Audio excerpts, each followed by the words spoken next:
Chapter 1681. Guangdong Provincial Commissioner's Office. Jurisdiction: Guangzhou Prefecture, Zhaoqing Prefecture, Shaozhou Prefecture, Nanxiong Prefecture, Huizhou Prefecture, Chaozhou Prefecture, Gaozhou Prefecture, Laizhou Prefecture, Lianzhou Prefecture, Cheongzhou Prefecture, etc. Of course, Gaozhou Prefecture and Laizhou Prefecture had been taken over by Yang Xie's 5-star army. As a result, Guangdong was no longer complete. This had once caused Guangdong Provincial Commissioner Yang Xian to tremble in fear, fearing that the 5-star army would attack at any moment.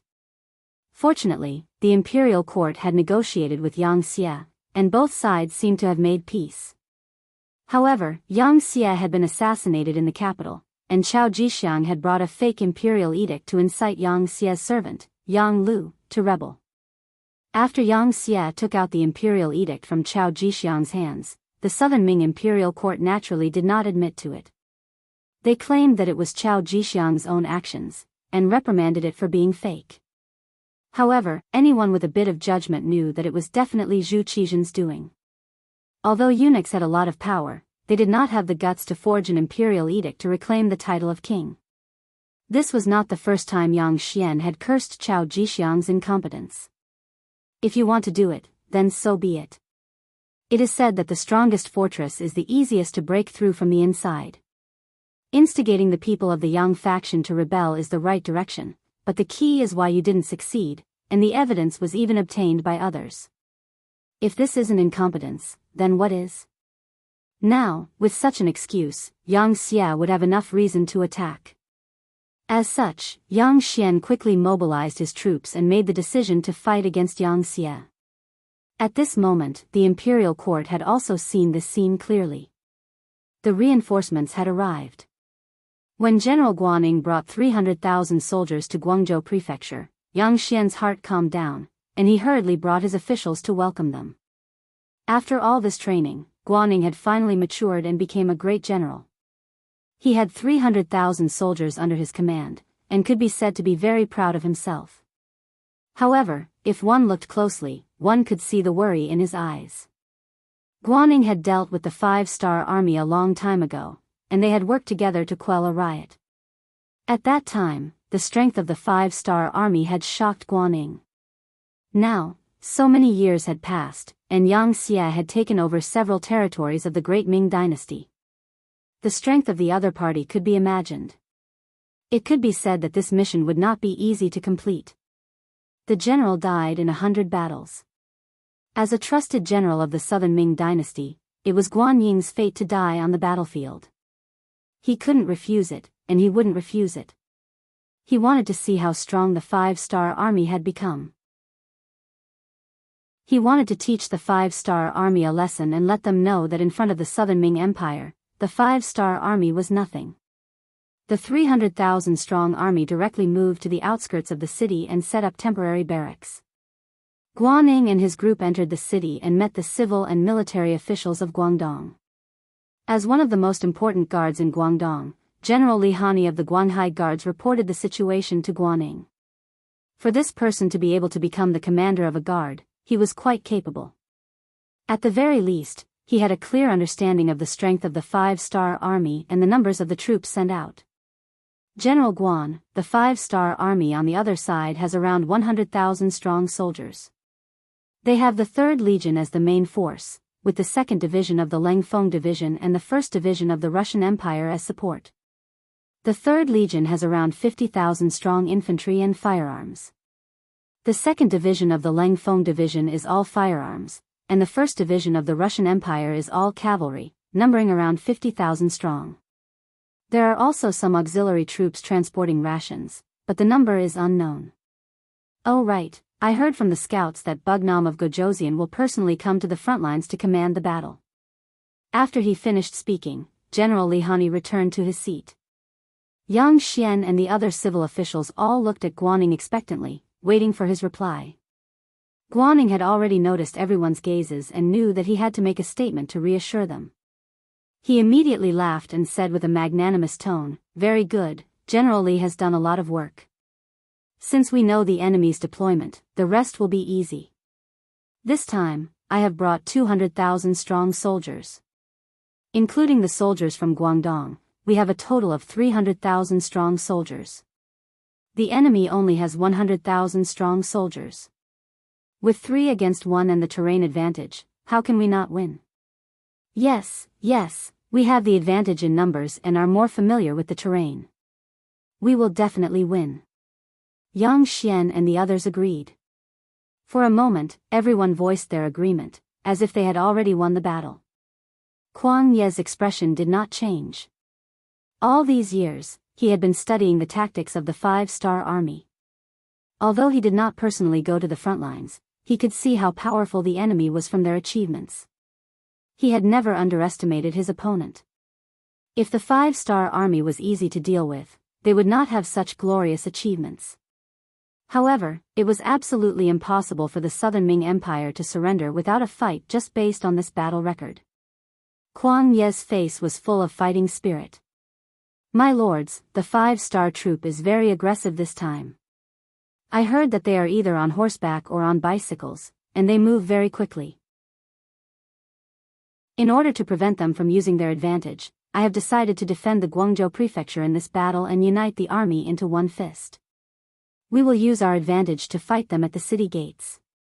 Good, this is a good idea.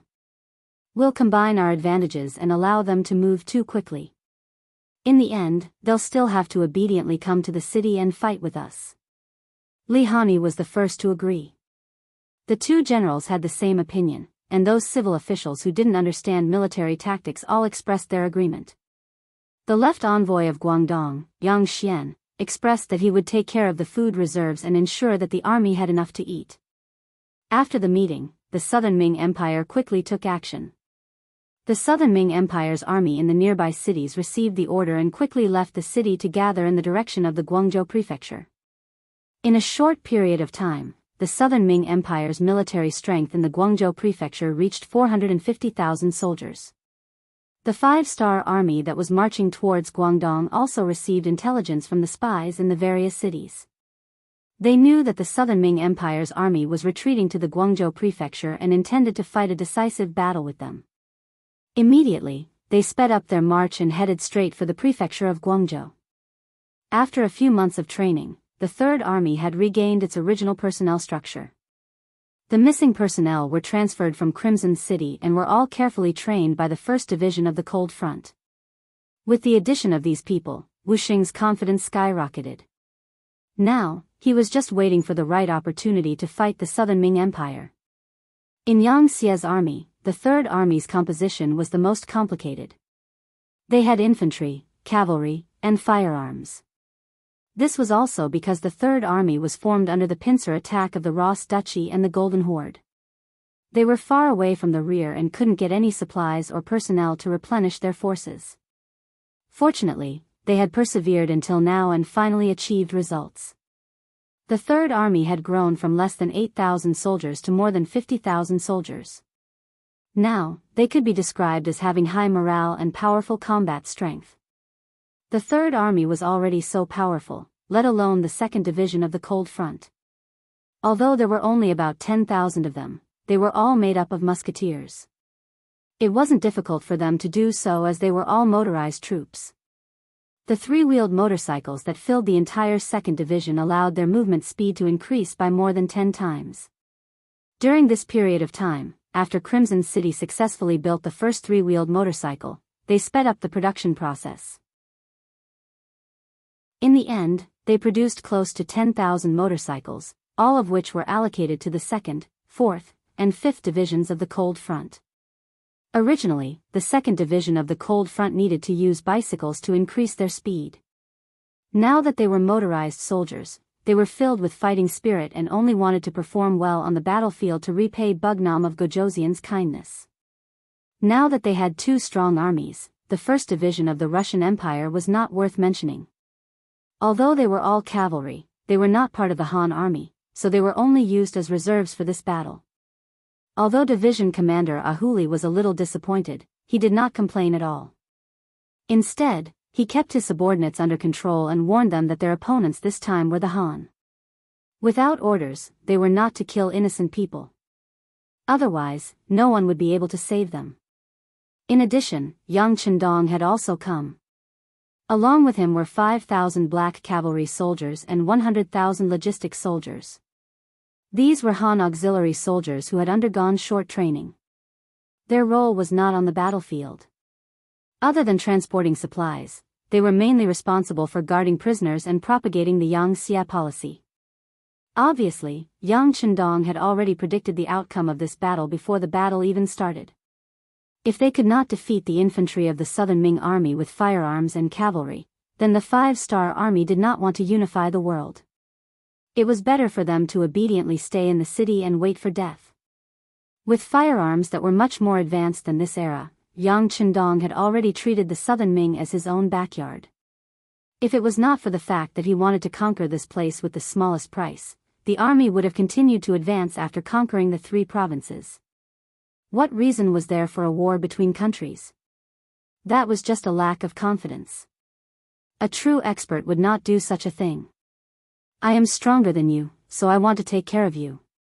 So what? Not satisfied? If not, then come and fight. Just like how the Yang Xia conquered other countries, there was no need for a reason. He just needed to beat you until you could not take care of yourself. In the end, you would have no choice but to surrender. However, Yang Chendong believed that he was already very lenient towards the Southern Ming Empire, the land of the Han people. His original plan was to reform them and assimilate them at the same time. In the end, he would be able to take down the entire Southern Ming Empire without shedding a drop of blood. However, as more and more intelligence department telegrams were sent to him, he had no choice but to change his mind. When he saw the telegram that the Southern Ming Empire was preparing for war, it had caused the people to have no way of making a living.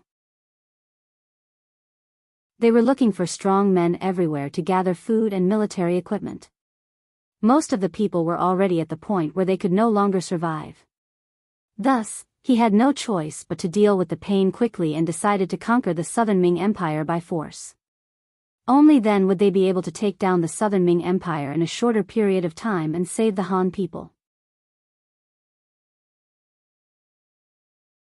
Chapter 1682. As for Cao Jixiang's matter, it was just a coincidence. This was equivalent to giving Yang Chendong an honorable reason. How could he not use it? Riding on the White Dragon, Yang Chendong charged towards Guangzhou city under the protection of the 5,000 black cavalry. At the same time, the vanguard of the 2nd Division of the Leng Vanguard had arrived at the city gate tower and started setting up camp 8 miles away from the city. Hundreds of light and heavy machine guns had been set up on the trenches that had been temporarily dug. Although there were only 2,000 people, there was no fear on Gao Xiang's face.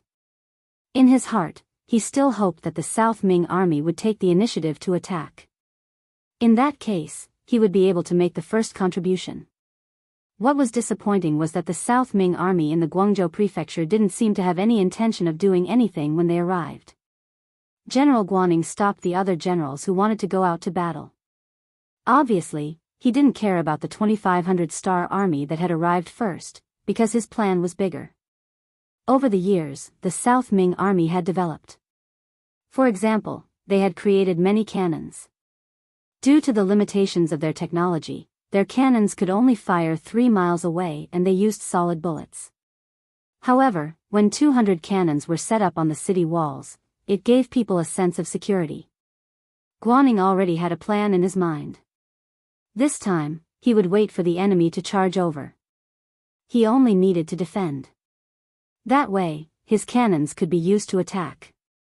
He wanted to take down the 5-star army's prestige on the city walls and use this battle to tell the world that the 5-star army was not invincible. Just last night, Guaning received the news that his teacher, Kuang Yi, had passed away. He also knew that because of the news of Yang Xia's strength in the capital, the recruitment of soldiers was not effective. Many of the soldiers that were originally set up had disappeared.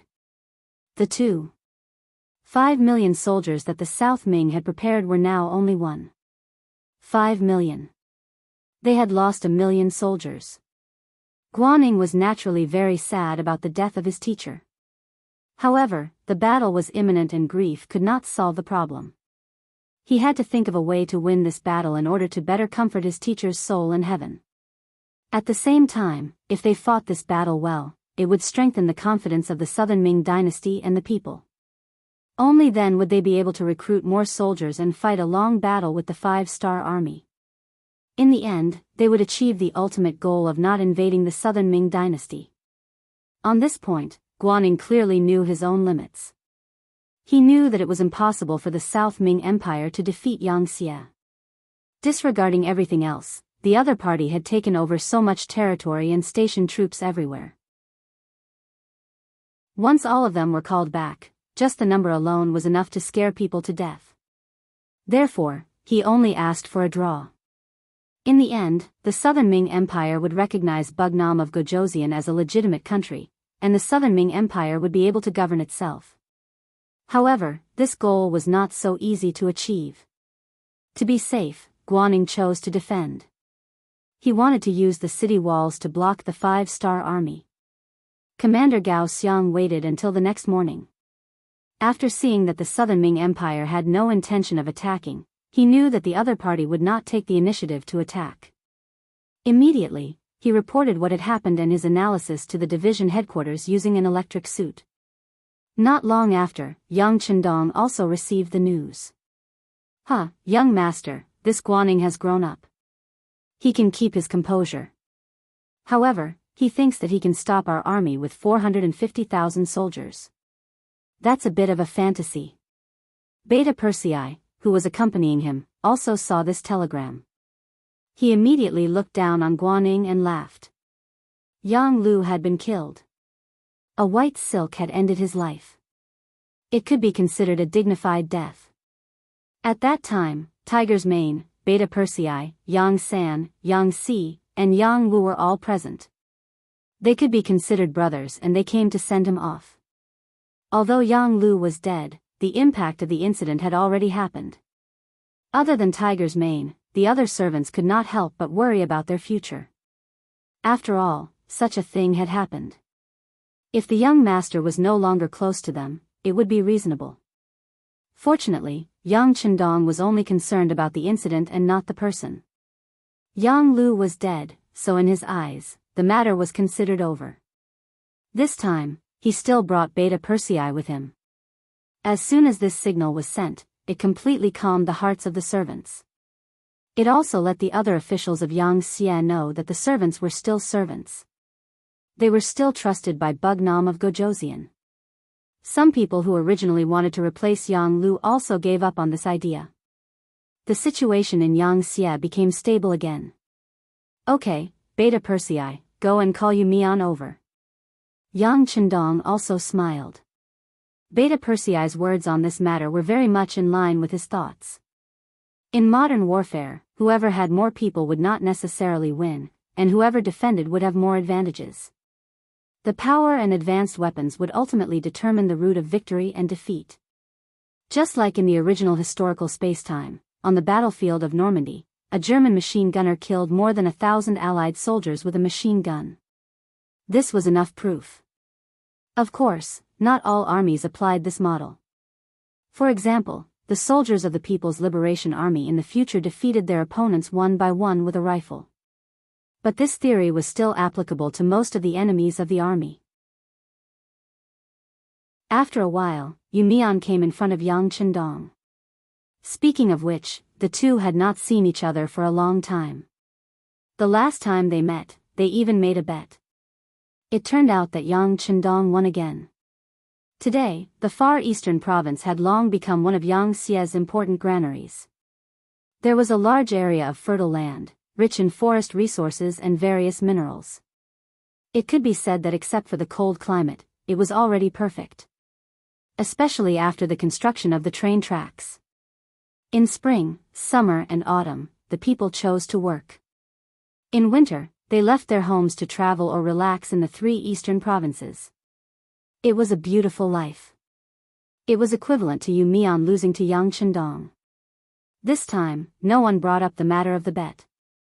They called Yumian to talk about the reconstruction of the Southern Ming dynasty and persuading them to surrender. Yumian, with our powerful military strength, it won't take long for us to win on the battlefield. Persuading the officials of the Southern Ming Dynasty to surrender and the reconstruction work after the war will be handed over to you. How is it? Do you have any difficulties? Yu Mian was already in his 40s and was in the prime of his life. When he heard Yang Qindong's question, he immediately straightened his posture and said, replying to the sixth young master, I promise to complete the task. Yu Mian had this confidence because this time, there were 5,000 cadres from Rejing City accompanying him. These people were all cultured and experienced management talents. There were also 5,000 cadres from other Yangxia provinces. They had considerable experience in migration, land distribution, and city reconstruction. Adding on the fact that Rejing City had prepared enough food and necessities, Yu Mian was confident that he could complete this task. It had to be said that Yang Qindong's migration policy was really good. Because of the migration, the barriers between the different races were disrupted, and the opposing voices could not work together. Every time they went to a new place, they would face a group of unfamiliar people and even unfamiliar races. No matter how capable and ambitious they were, in this kind of environment, they could only lower their heads and accept their fate. Not to mention, the Yangxia did not disregard the people after the migration. They distributed land, houses, seeds, food, and necessities, and so on. They hoped that the people after the migration would have food to eat and houses to live in. Like this, who would think of rebelling? To most of the people, they did not ask for much. As long as they had a place to settle down, they would be satisfied. As for the rise and fall of a race, that was something that only a few ambitious people would think about. It was not something that the common people should think about.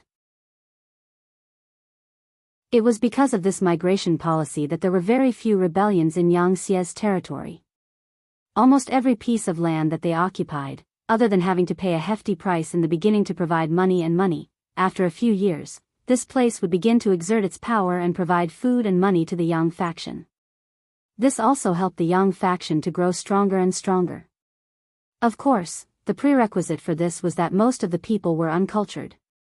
If it was the future where everyone was familiar with the history of their race, it would be difficult to carry out such a large-scale migration, and there would be endless problems.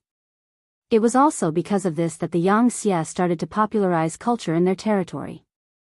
The difference was that everyone, regardless of race, had to learn the Han culture, write Chinese, and speak the Han language. This was tantamount to a cultural assimilation. Like this, many years later, everyone would only know about the Han culture, and would not know that there were so many different languages in the world.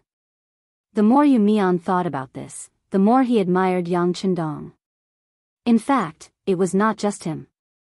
In the entire Yangxia, most of the Han officials admired Yang Qindong, and this admiration turned into respect. Yang Qindong did not feel much about this. He only knew that since he had come to this world, and had brought Tsung with him, he had to do something. It was just that the results were out of his expectations, but this kind of result was even better, and he was even happier. After Yu Mian did not have any more questions, he quickly bid farewell and left. Yang Qindong rode the white dragon, and the black cavalry went straight to the Guangzhou prefecture. April 1468 AD. Under the Guangzhou prefecture city, more than 100,000 five-star army were stationed here. The bright five-star flag fluttered in the wind, and from afar, it was a world of red flags.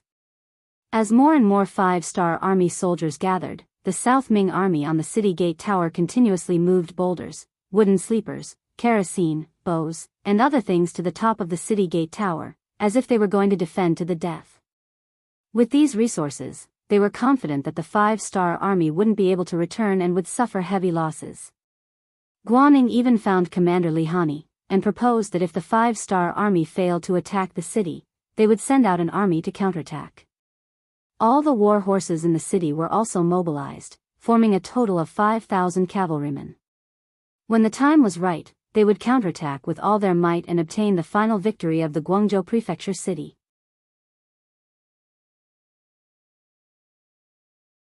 Chapter 1683. With a large pile of defensive equipment, sufficient soldiers, and enough provisions to last for a year, Guaning had a calm and steady look on his face. He wanted to see what the five-star army, who had always been known to be invincible, would do at this moment. It was said that one's thoughts determined one's vision. Guan Ying's scope was still too small. At most, he had a place in the southern Ming dynasty. Compared to Yang Shi, who had already conquered all of Asia and even had a navy that was advancing towards Europe and the Western countries, it was not an exaggeration to say that Guaning was like a firefly compared to the bright moon. Just as Guaning was thinking about how to defend, the five-star army's cannons were ready to assemble at the Guangzhou government. This time, the five-star army was using the newly developed 120mm field cannon. Compared to the 90mm field cannon which had a range of 10 miles and the 75mm field cannon which had a range of 6 miles, it could shoot up to 15 miles. The larger the caliber, the greater the lethality. Everything was difficult at the beginning. Once the beginning was made, the next step would be much easier. The lathes were constantly being updated. In addition, there were many new cannons in the warehouse for people to imitate and research. Currently, the progress of the cannons in the Crimson City was increasing rapidly. It was worth mentioning that the new weapons were mainly used on the Navy's ships for the conquest of the West. The new weapons allowed Yang Xie's military committee member and deputy commander of the Navy, Gao Xiong, to fight against the foreign races with greater ease. After a few months, they had already conquered the Cape of Good Hope and landed in Africa's Niger River. It was foreseeable that news of their victory would arrive soon. Yang Chendong had also thought of boarding a large ship and killing his way to the west. However, no one agreed to this suggestion. The sea was different from the land. Danger could come at any time. If something happened to Yang Chendong, no one would be able to take responsibility. Helpless, Yang Chendong could only give up on this idea. The 2nd Division of the Cold Front Division's cannons were pulled 5 miles away from the Guangzhou government. This distance was out of the range of the Southern Ming's red coat cannons. Accompanying the division commander, Xiao Feng, to inspect the cannons was a young man.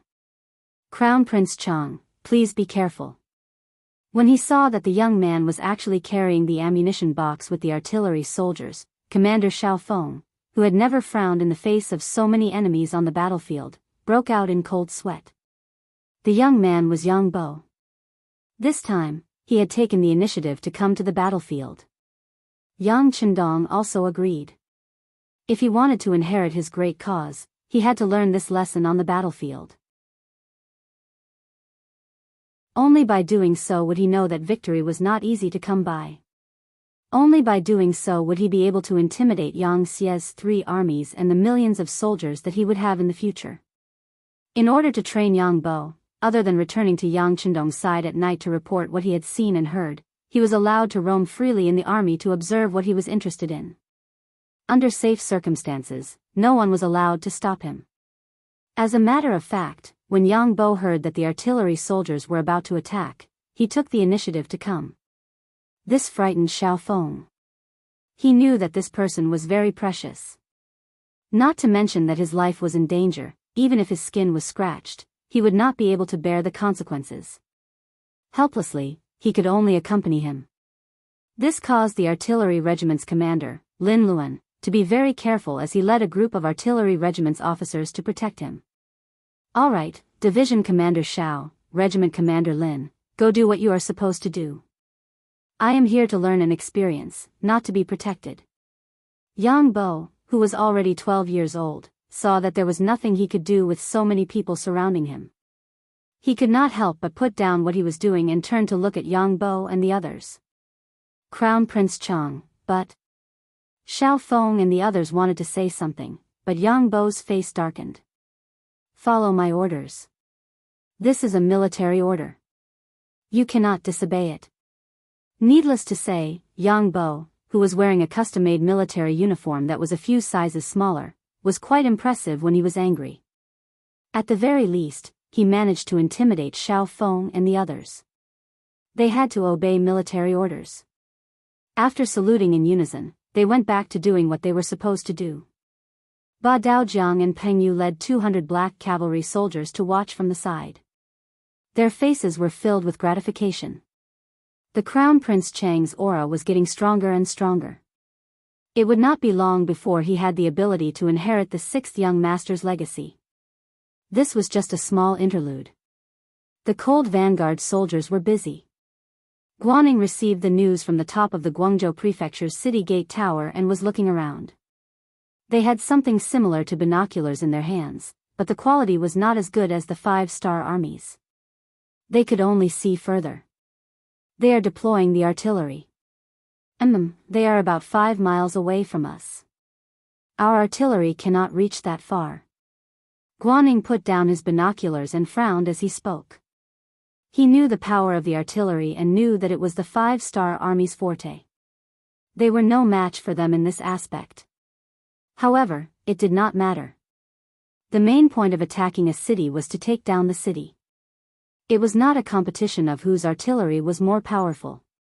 Your artillery could not possibly charge up the city gate tower like a human. In the end, they still had to rely on humans to climb up the city gate. Not to mention, Guaning had already arranged enough troops in the streets of the city. This was the embryonic form of urban warfare. There were quite a lot of people in the prefecture of Guangzhou at the moment.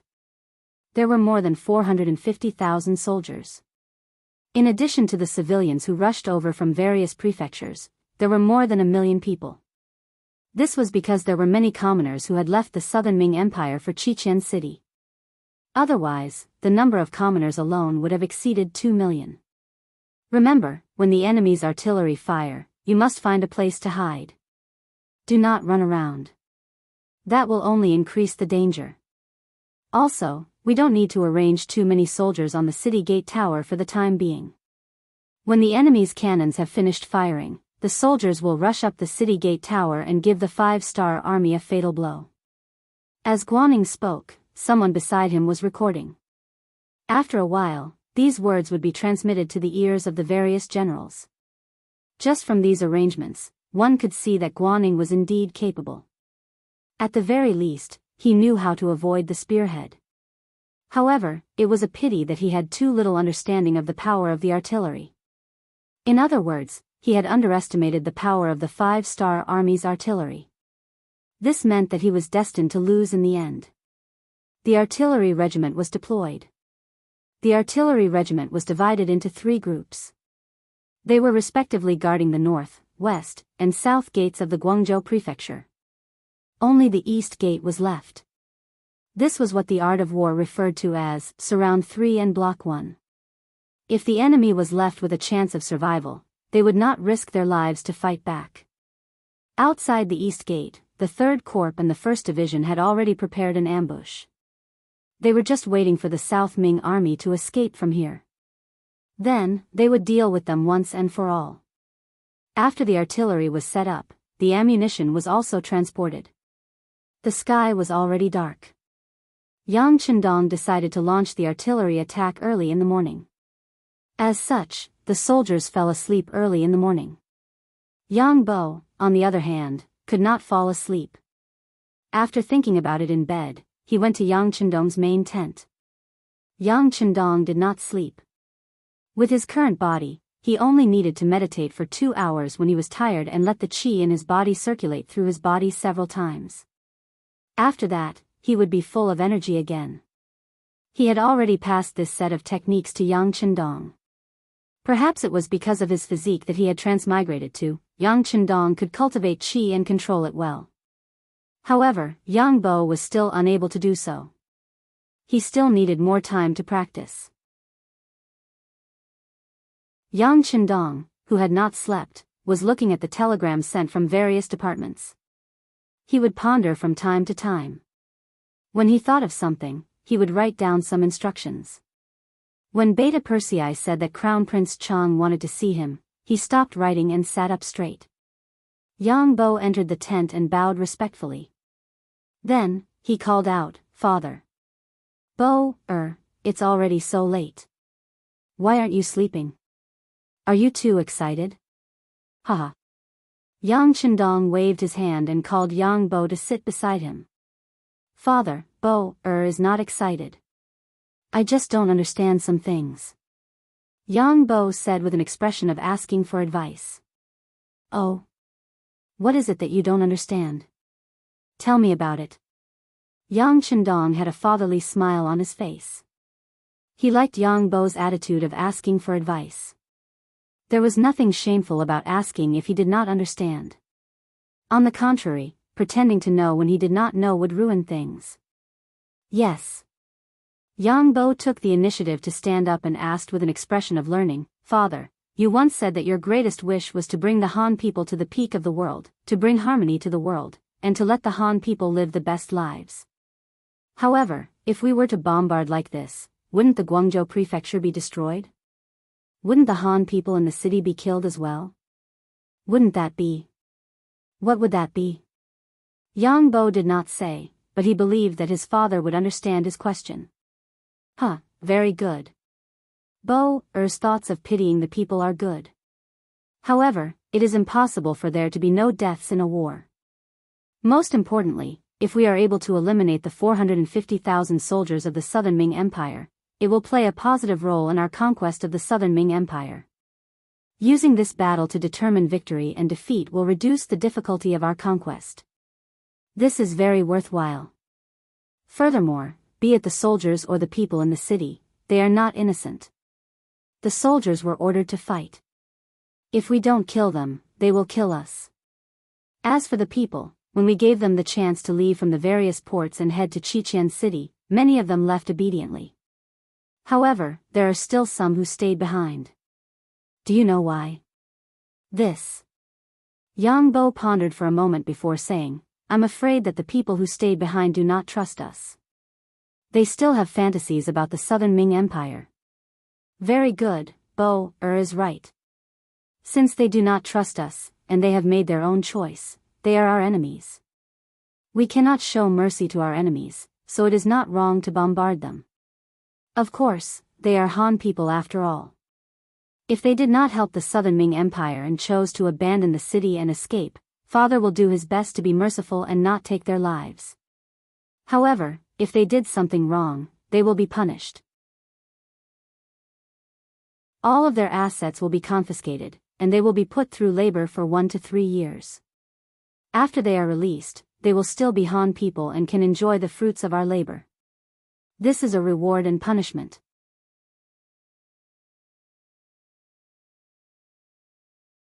Chapter 1684.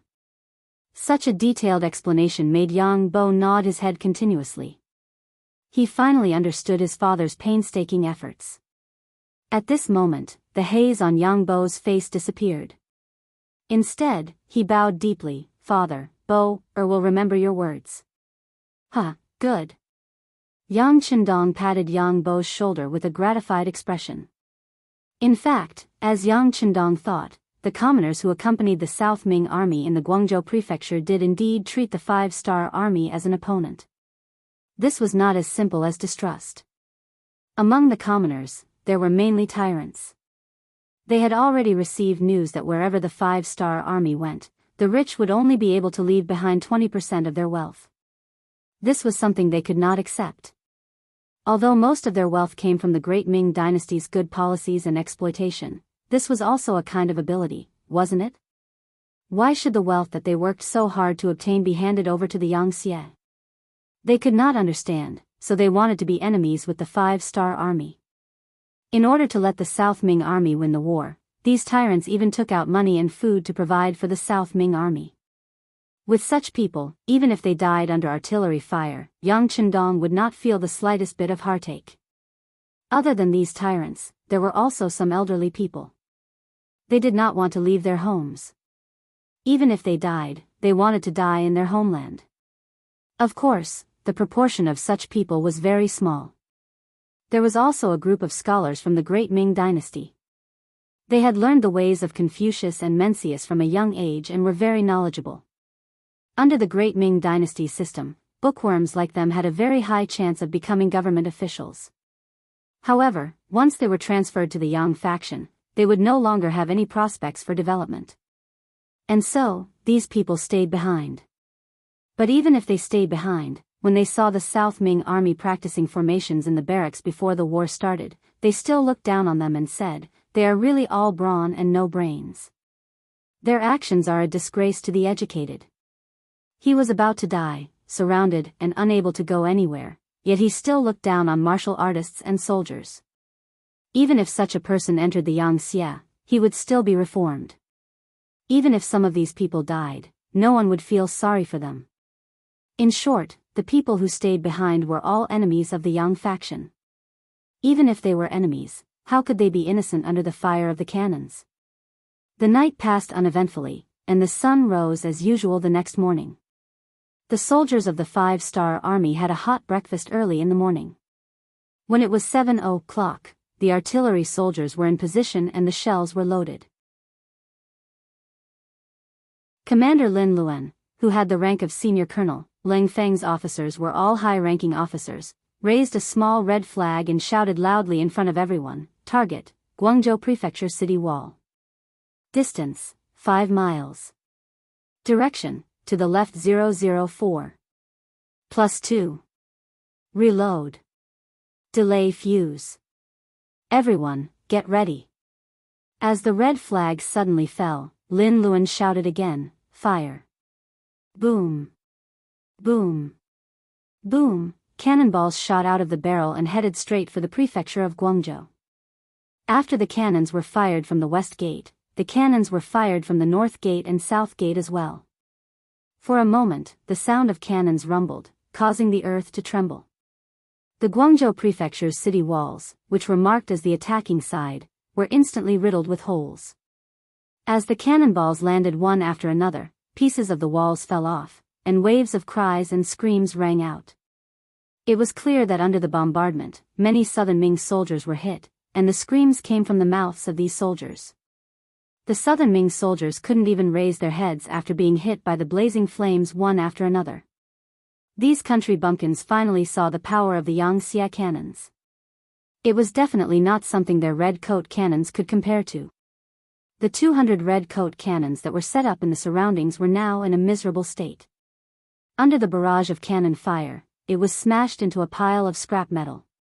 It was impossible for it to display its strength. Hearing that the cannons were all destroyed, Guan Ying's face showed a look of heartache. However, the southern Ming generals beside him did not notice this. Instead, they kept flattering him.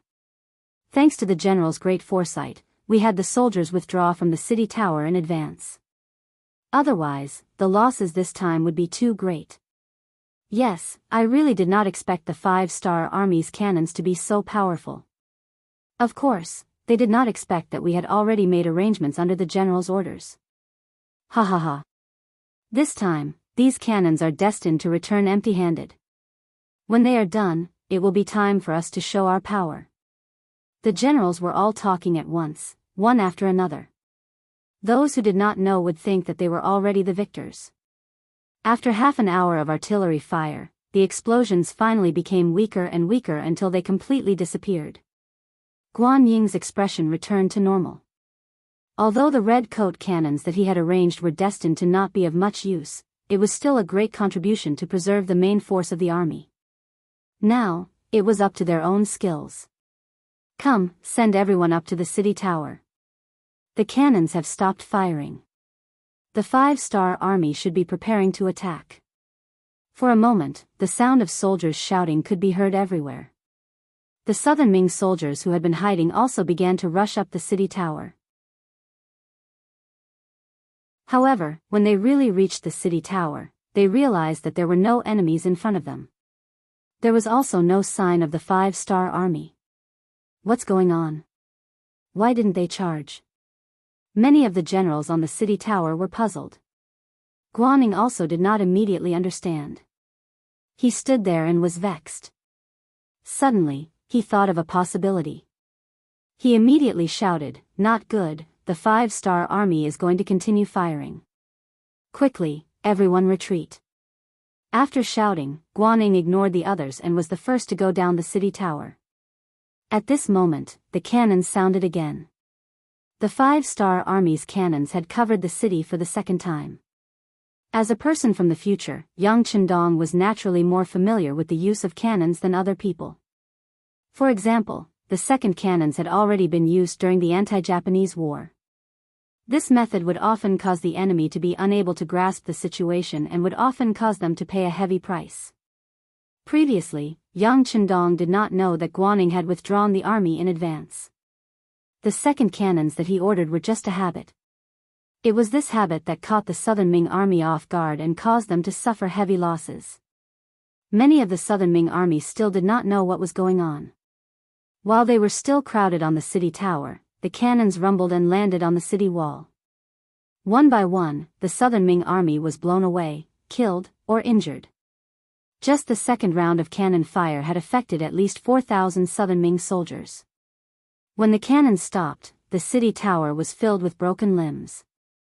Occasionally, there were people who were lucky enough to survive. However, they were also injured and crying in pain. At this time, there were no effective anti-inflammatory drugs. Once the injuries were too serious, they were basically waiting for death. Less than 4 hours after the battle started, there were already more than 1,000 injured people. Moreover, these people might not be able to be treated. Guan Ying's expression became even uglier. He was not afraid of the 5-star army attacking the city. With his preparations in advance, as well as the sufficient troops and food in the city, he was confident that he could fight a big battle with the 5-star army. Even if he could not win, he would be able to remain undefeated for a certain period of time. However, the feeling of not being able to see anyone and being hit by long-range cannons was really not good. It gave people a feeling that they could not use their strength. The cannons stopped for the second time. This time, the 5-star army moved. However, they only sent out a few people. Each of them held a metal loudspeaker and came to a place 1 arrow away from the city tower. They shouted loudly, "Southern Ming Army, listen up. The 5-star army is willing to accept the injured Southern Ming soldiers because we are all Han people. You just need to use a crane to lower them down from the city tower. Then, our army will take them away for treatment to save their lives. There is no need to thank us. If you want to thank someone, thank your parents for giving birth to you in the land of Han people. Southern Ming Army, listen up. The 5-star army is," the shouts came again and again. Several people took turns to shout. There were people below the city gates.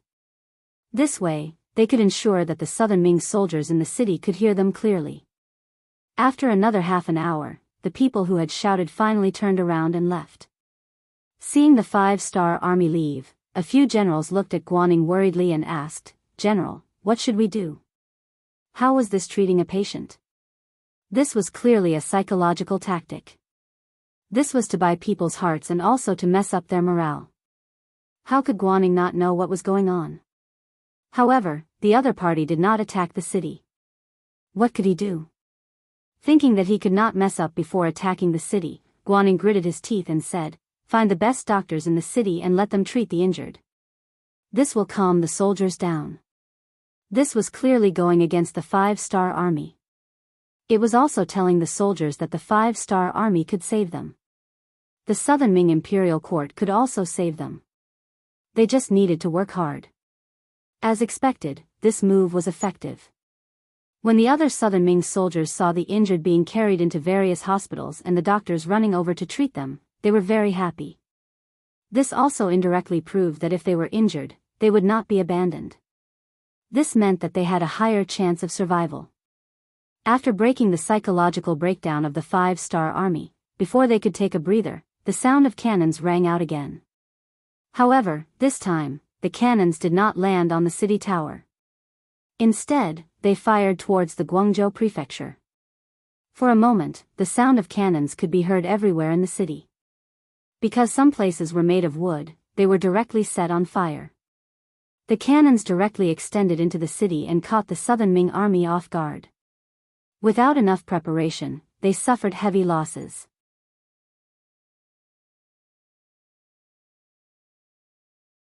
Chapter 1685. This was because the cannonballs did not hit any of the stored supplies. For example, flammable items such as kerosene. Otherwise, who knew what would happen? After another half an hour, the sound of cannonballs stopped. Then, some people holding metal horns came and began to shout at the foot of the city. In order to stabilize the morale of the army, Guanning had no choice but to send the wounded to the hospital for treatment. However, there was news from the hospital that they had already treated 3,000 to 4,000 patients in half a morning. They had already reached their limit.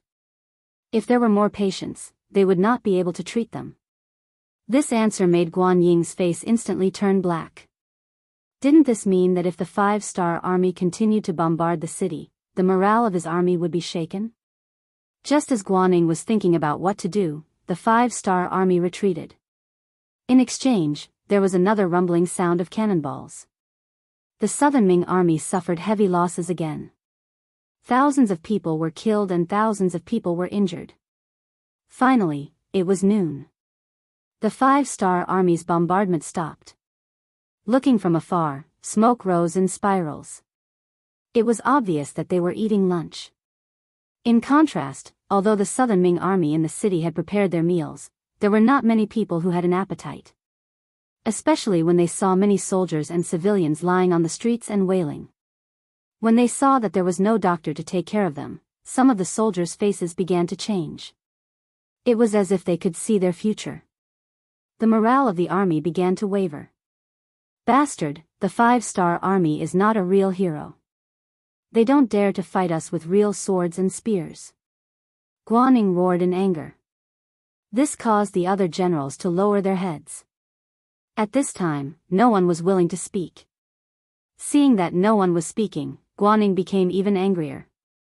Fine, since they don't want to come, then we will go out. Generally, this time it's up to you. Don't worry, after the cavalry rushes out, I will immediately send the infantry to protect your flanks. This time, we will catch the 5-star army unprepared. Good. Li Hani nodded heavily. This feeling of being beaten without being able to hit anyone was really unpleasant. He also thought that it was time to fight back. Guanning did not expect that the trump card he had prepared would be used so soon. But at this moment, he really couldn't think of a better way. The Southern Ming Dynasty's 5,000 cavalry began to make their preparations. However, it was not entirely accurate to say that there were 5,000 cavalrymen. After the 3 rounds of cannon fire in the morning, the cavalrymen also suffered some losses. About 100 of them were injured by the cannonballs. However, for a team of 5,000 people, losing 100 or so people was not a big deal. Li Hani was clad in armor and held a long spear in his hand. He looked very majestic. The cavalry behind him also had all kinds of weapons. For example, long sabers, spears, halberds, axes, and so on. Just from this point alone, this cavalry wasn't very proper. This was because everyone knew that if cavalry wanted to develop their advantages, they had to be flexible, quick, and take advantage of the situation. A sharp, light, and nimble saber was the best weapon. In comparison, the longer a weapon was, the more restrictions it would face. However, at this point, no one cared about that. They only wanted to charge out and catch the 5-star army off guard to take revenge for the cannon fire in the morning. It would be best if they could force the 5-star army back on the right track and let them attack the city. Afterwards, both sides would fight back and forth. That would be perfect. Under the command of Li Hani, the 5,000 cavalrymen made their preparations. The drawbridge at the west gate of the Guangzhou prefecture was also quickly raised. Following which, the earth began to shake and the cavalry began to charge. The city gates suddenly opened and countless cavalrymen rushed out. When this formation appeared, Yang Chendong, who was standing beside him, couldn't help but tense up. This was the first time he had experienced this kind of situation. It was impossible to say that he wasn't nervous. However, when he looked at his father and the other generals, he noticed that there was almost no change in their expressions. Although the battle was approaching, they were not nervous in the slightest. Generally, people who had experienced hundreds of battles would be calm the closer they were to the battle.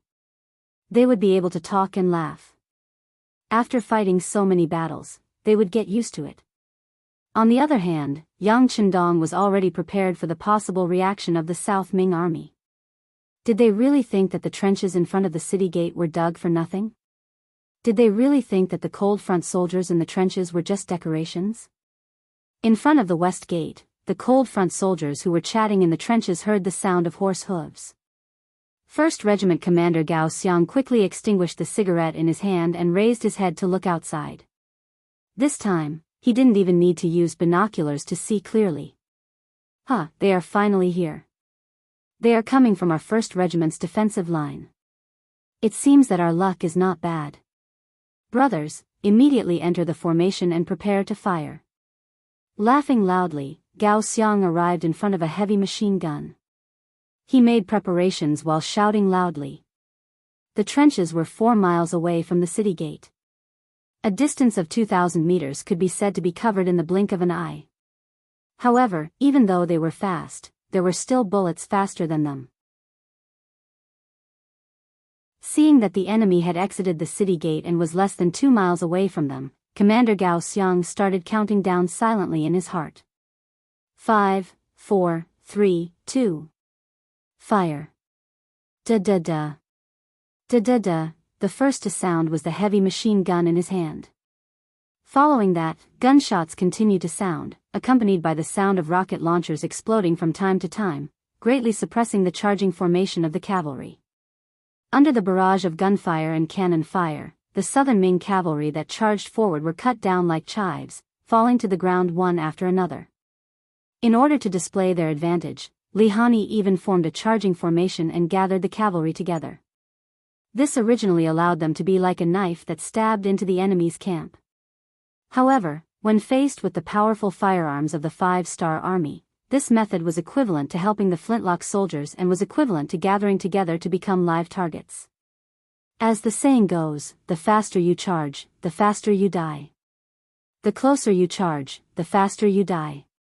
When batches of cavalrymen were hit by the spears and fell to the ground, they were trampled by the cavalrymen behind them and turned into a pile of meat paste.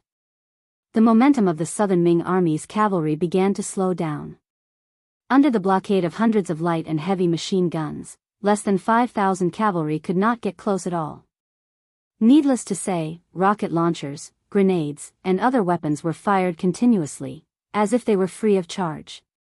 Retreat, retreat quickly. After nearly half of the cavalry died in a short period of time, Li Hani's face became very distressed. He could not bear such losses and finally made the decision to retreat. As soon as his voice fell, the cavalry turned their horses back. However, if they wanted to go back now, how could they do it without paying a price? The gunshots continued, and the cavalry continued to fall from their horses. About 1,000 cavalry died in battle, and the remaining South Ming cavalry hurriedly fled into the city. After entering the city, Li Hani's tears fell. There were 5,000 cavalry just now, but in just a short while, there were less than 2,000 cavalry left. They did not even touch a hair of the enemy. This battle was really useless. Guaning had already arrived at the city tower, but he did not have any intention of blaming Li Hani. If he was the one leading the troops just now, he would have ordered the army to retreat. After all, the number of cavalry was too small.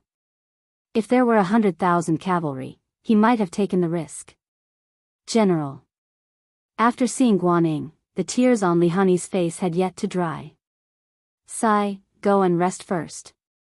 We will think of other ways. Guaning comforted him. Before he could think of another solution, another round of bombardment began. The city was once again in a mess. Countless soldiers and civilians were killed or injured. In the afternoon, there were 3 rounds of cannon fire, 3 rounds of shouting, and finally, it was night time. It seemed that they could have a good rest. After a tiring day, Guaning, who was mentally exhausted, was also preparing to go to bed and rest. However, at this moment, the cannons sounded once again. Amidst the booming sounds, the Guangzhou prefecture became lively once again. Not good, the 5-star army is approaching the southern gate. Quickly go up the city tower. Amidst the chaos, a shout suddenly sounded. This made Guaning, who had just left his room, look serious. Then, he led his guards and rushed up the southern gate tower.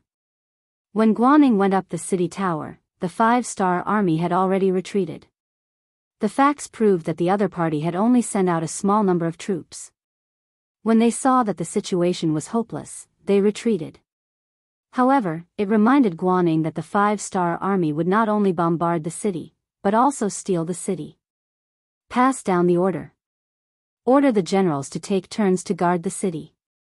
We must not let the other party succeed in stealing the city. Guanning rubbed his temples and said with a tired face. In the 5-star army's barracks outside the Guangzhou prefecture, Yang Bo still had an excited look on his face. The battle during the day, especially the scene of the southern Ming cavalry being killed, had really stimulated him. As the sky was already dark, he was still unable to sleep. Thus, he simply went to his father's tent and asked about things that interested him. "Father, did we not succeed in stealing the barracks? Why didn't we send more troops and use cannon fire to cover it?" Stealing the barracks is fake. There is no need for us to do such a risky thing. By doing so, we are reminding the other party that we are strong and that they will be on guard. After a while, they will have no choice but to deal with us. This will make them even more tired. Not only will they be physically tired, but they will also be mentally tired. This will play a very positive role in accelerating their collapse. So that's how it is. Yang Bo nodded as if he understood. You must remember that the lives of soldiers are the most important. If you don't have to put your life on the line, do your best to use other methods. This is especially true for the Han people. War is a kind of knowledge, and there are too many ways to do it. We need to constantly learn. Yang Qindong said earnestly. He was very optimistic about his successor and had great expectations for him.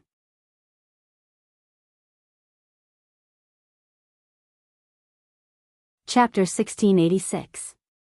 Yang Bo nodded heavily.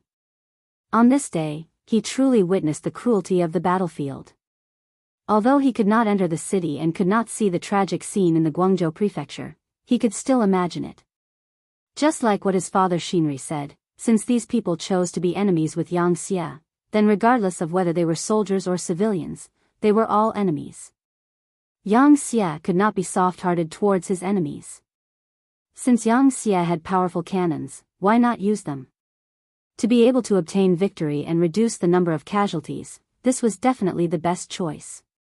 On this night, Yang Qindong asked a lot of questions and Yang Qindong explained a lot. This suitable successor was on his way to becoming an outstanding successor. On the same night, the Guangzhou prefecture was filled with wailing sounds. Compared to before, everyone's mood was obviously much lower now. Especially the wounded soldiers who had already been abandoned. Since there were not enough doctors, they were gathered together. Their only treatment was that someone would make porridge for them. As for whether their injuries would become inflamed and whether they could survive, it would depend on their fate. When they were surrounded by a group of poor people, a group of injured people, this kind of sadness would be infinitely magnified. It was unknown who it was that suddenly shouted, "Since the 5-star army is willing to accept us, and is willing to provide us with treatment conditions, then why don't you let us go? Yes, we are already useless. We can only wait for death if we stay here. You should let us go." As soon as the voice fell, it was immediately echoed by other people.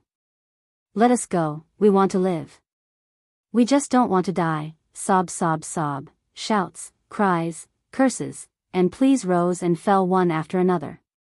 Soon, it filled the entire area. When the shout spread out, the soldiers who were walking outside were shocked. More people also felt sympathy for them. It was as if they could see themselves tomorrow. These South Ming soldiers thought that the wounded soldiers should be sent out of the city. Everyone had the right to live, right? Due to the lack of information, the South Ming army here did not know that the 5-star army had used the same method to deal with Bai Ming's hundreds of thousands of troops and finally defeated them. However, as their commander, Guanning knew about this matter. He could even imagine that once he agreed, there would be more injured soldiers appearing in the city for no reason. As for where those scars came from, it was likely that it was man-made, and it was just a way to survive.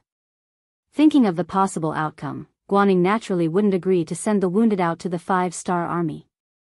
Men, bring my bodyguards to the sick area and warn those people. If they dare to talk nonsense again, they will be punished according to military law. At the same time, tell them that the doctor will be here soon. Tell them to be patient. Also, immediately send people out of the city to ask for help from the capital.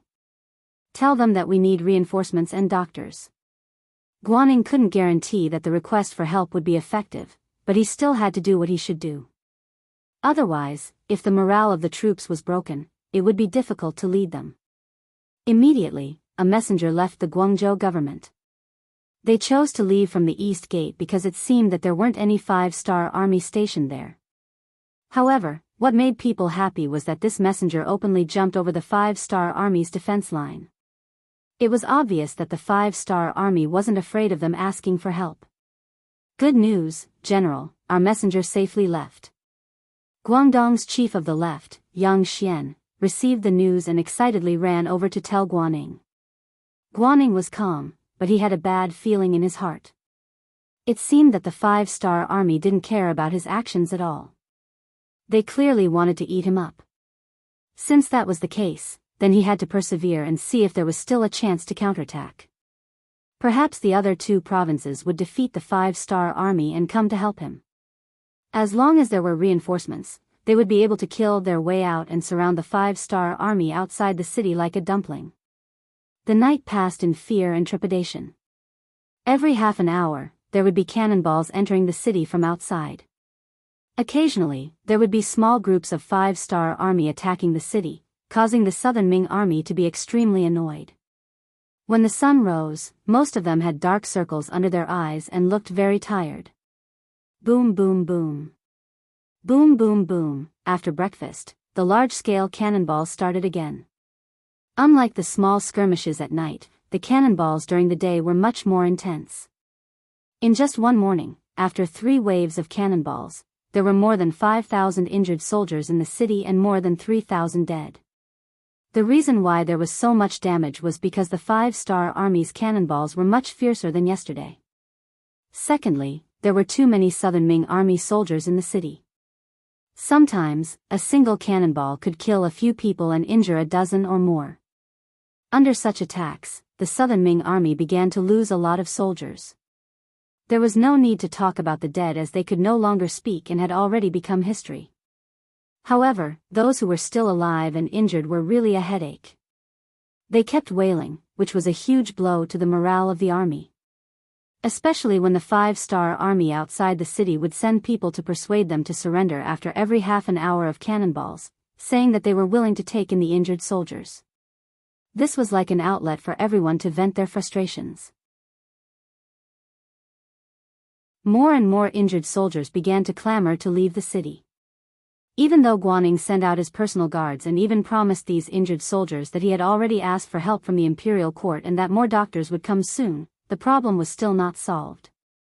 This was because in the span of last night and this morning, there were more than 200 injured soldiers who died because they did not receive treatment in time. Looking at their comrades who were shouting the same slogan as them dying in front of them, the other injured soldiers did not care about anything else in order to survive. They all shouted loudly and made the same demands and slogan. After another afternoon of cannonballs, there were thousands more injured soldiers. When their group reached more than 10,000 people, the slogan was so loud that it could be heard clearly in any part of the city. General Li Hani had a bitter expression as he walked into Guan Ying's temporary residence. There were some words that he had to say. Guan Ying received Li Hani in the main hall. When he saw the other party's dark expression, he knew what the other party was going to say. He shook his head and said, "General Li, this general understands your intentions, but you really can't do this. Don't tell me you want to watch these injured soldiers die." Li Hani finally could not hold back the anger in his chest. Among these injured soldiers, there were actually many from the Wide Sea Guards. They used to be his comrades. Now that they were going to die from injuries, as a general, he naturally did not feel good. "Calm down, bear with it. How about this, give me 3 more days and see the situation first." Guaning did not immediately agree, but he did not refuse either. He was very clear that a general like Li Hani was very influential. If he joined forces with others to force him to abdicate, the situation would be the worst. Therefore, he could not directly refuse. The reason why he said to wait for 3 more days was mainly because he was hoping for a fluke. For example, was the 5-star army about to run out of ammunition? Bombarding like this every day consumed a lot of gunpowder. Perhaps they could not hold on any longer? Or perhaps the injured soldiers had thought it through, or everyone had gotten used to their cries? More importantly, he had already sent people out to look for reinforcements. Even if the imperial court's reinforcements would not arrive so quickly, as long as they could bring him news of reinforcements, it would be enough to motivate him and give him a reason to hold on. In short, he would drag it on for as long as he could. The situation might change at any time. Since Guanning had already said so, what else could Li Hani say?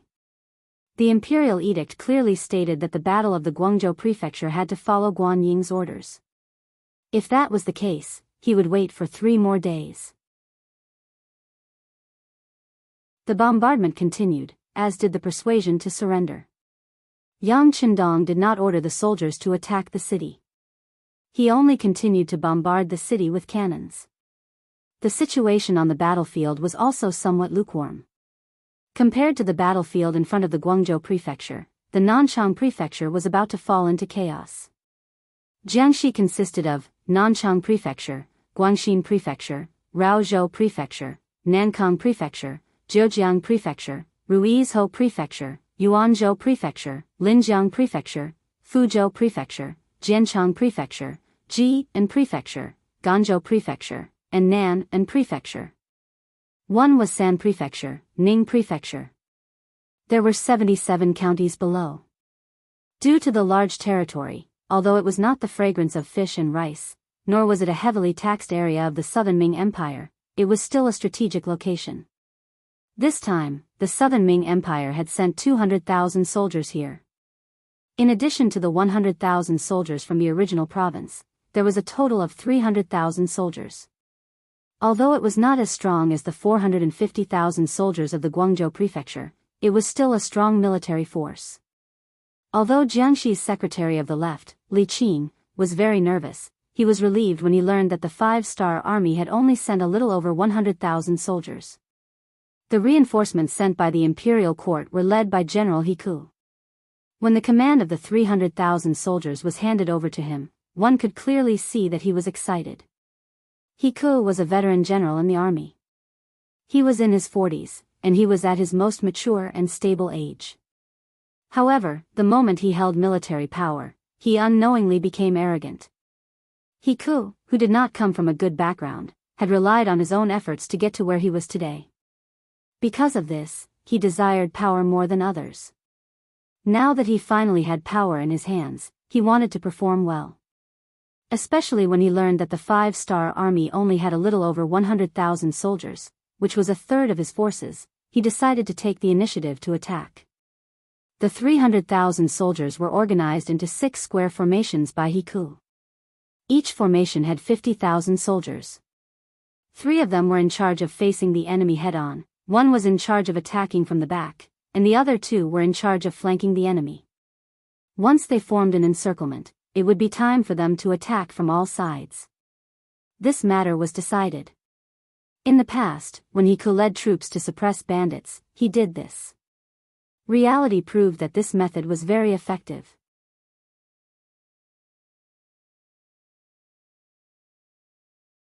Chapter 1687.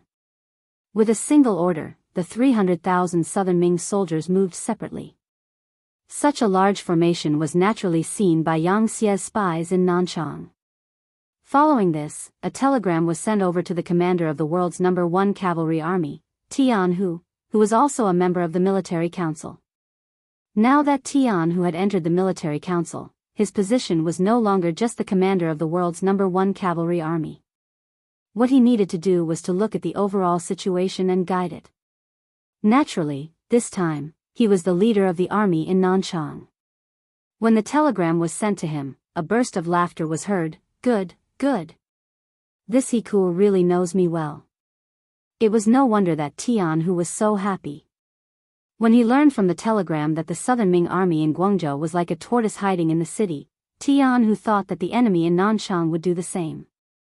If that was the case, the world's #1 cavalry army would not have the chance to show off their strength. They would still have to rely on the guns and cannons of the cold front. However, he did not expect that the enemy would choose to take the initiative to attack. Wasn't this exactly what he wanted? After a few months of rest, the world's #1 cavalry army was not only filled with soldiers, but some of the older soldiers had also retired. Now, the entire army was filled with men between the ages of 18 and 30. It could be said that their strength was at its peak. If there was something that they lacked, it would be the experience of life and death on the battlefield. Originally, they thought that it would be good if they did not encounter any soldiers or bandits along the way. They could also train their soldiers. Who would have thought that such a large number of enemies would be sent to them? How could they not be happy? Although this bone was indeed a bit big and fat, the world's #1 cavalry army had always been strong. Moreover, with cavalry against infantry, even if the enemy outnumbered them by a few times, Tianhu was still confident that he could take them down. Tianhu gathered the 5 division commanders under him and began to plan a battle strategy against the 300,000 enemies. According to Tianhu's plan, Teimu's division and Lu Duo's division would be the vanguard. They had to create the momentum of the main force to inflict heavy damage to the enemy and attract the enemy's attention. 3rd Division Hu Jin's division would be the left flank, 4th Division Su Ku Da's division would be the right flank, and 5th Division Yu Zhong's division would be the rear flank. In the temporary tent, Tianhu had his hands on his waist. He was wearing the military uniform of a second-rank general, and his 4 golden beads were shining brightly. 3rd-rank general with 3 stars, 2nd rank with 4 stars, and 1st-rank generals with 5 stars. This was a military rank that he had received after becoming a member of the military commission. Brothers, I'm sure everyone knows that the world's #1 cavalry army is going to expand into a group army. When the time comes, all 5 of you here will be army commanders. This will also be the last battle before our #1 army expands into a group army. I hope that all of you can show us our prowess. Isn't it just 50,000 against 300,000? Let me tell you, our opponents are all infantrymen, and most of them are rookies who have never seen blood before. You can definitely fight 1 against 6. Now, let me ask you, do you have the confidence? Yes. Teimu and the others shouted loudly. They knew clearly that this was not only their last battle before becoming army commanders, but also their best chance to show off in front of Tianhu. Think about it, with a member of the military commission as their direct superior, how big was this thigh? If they didn't show off now, when would they be able to? As for fighting 1 against 6. Even if it was cavalry against cavalry, they could easily fight 1 against 3 or even 1 against 4 with their 7-star crossbows and dual blade techniques. Now, with cavalry against infantrymen, it was just 1 against 6. It wasn't difficult at all. Not to mention, as long as they performed well and fought resolutely, the South Ming army, who had never seen blood before, would easily collapse. At that time, not to mention 300,000, even 500,000 or more wouldn't be their opponents. Good, everyone go and prepare. Make use of the time to eat and drink. We will attack in 4 hours. Tianhu laughed loudly and said confidently. After arranging for his subordinates to prepare, the commander of the 5th Division, Xiao Yining, and the commander of the 3rd Division, Qi Wen, walked into the main tent together. As soon as they met, Xiao Yining complained, "Commander, it's not that bad. The world's #1 cavalry army eats meat, but we also need to drink soup, right?" The Xiao family's attitude was very humble. If it wasn't for the fact that Tianhu was the commander of the world's #1 cavalry army, he might not have even looked them in the eye. If it wasn't for the fact that Tianhu was the commander of the world's #1 cavalry army, he might not have even looked them in the eye. But now, it was different. Tianhu was one of the 5 members of the military commission. He was 100% the commander. If he didn't like the cold front, he could pick on them. Now, he had no choice but to lower his head. Even Xiao Yining had such an attitude, let alone Qi Wen, a surrendered general. Although he had made a great contribution to the 5-star army and was recognized by Yang Chendong, he was also put in an important position. He was even included in the Han nationality book. However, he was very clear that in front of Tianhu and Xiao Yining, the absolute main force of the 5-star army, he was still an outsider. Tianhu was in a good mood. He looked at Xiao Yining and spoke more politely. Sai, since Commander Xiao knows that this might be the last time the world's #1 cavalry army makes an appearance, isn't that enough to satisfy our request? Also, the cold front is about to expand soon. Didn't the Navy expand by 12 divisions before? Let me tell you, it's your army's turn next. Because he was a member of the military commission, Tianhu naturally knew some things in advance. Because the matter had already been reported to Yang Chendong and had been approved, it wasn't a mistake to tell Xiao Yining in advance. As soon as he said this, Xiao Yining's attention was diverted. Is that so? Commander, how many divisions should our cold front expand? Is there a military establishment? A soldier who didn't want to be a general wasn't a good soldier. Xiao Yining's experience was also very old. For someone like him, if he wanted to leave the cold front, he could easily become a commander in another army. It wasn't impossible for him to even become a commander of a group army. However, after becoming familiar with the strength of the cold front, who would be willing to lead a ragtag army? They could only wait for a promotion within the cold front. Unfortunately, in the past few years, the other armies had been expanding.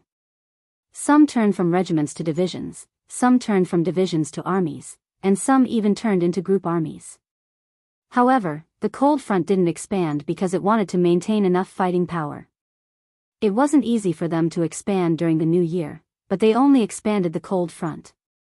They had 12 more divisions, which meant they had 3 more armies. This gave Xiao Yining and the other commanders of the cold front a glimmer of hope and envy. They originally thought that the cold front was expanding because they were forced to enter the west. Who would have thought that the cold front was also expanding? Didn't this mean that there would be a commander position waiting for him? How could he not be anxious and excited? The specific expansion plan still needs to be discussed in detail. After all, the cold front is the most elite army. Tianhu shook his head. It wasn't that he didn't want to say it, but that he didn't know either.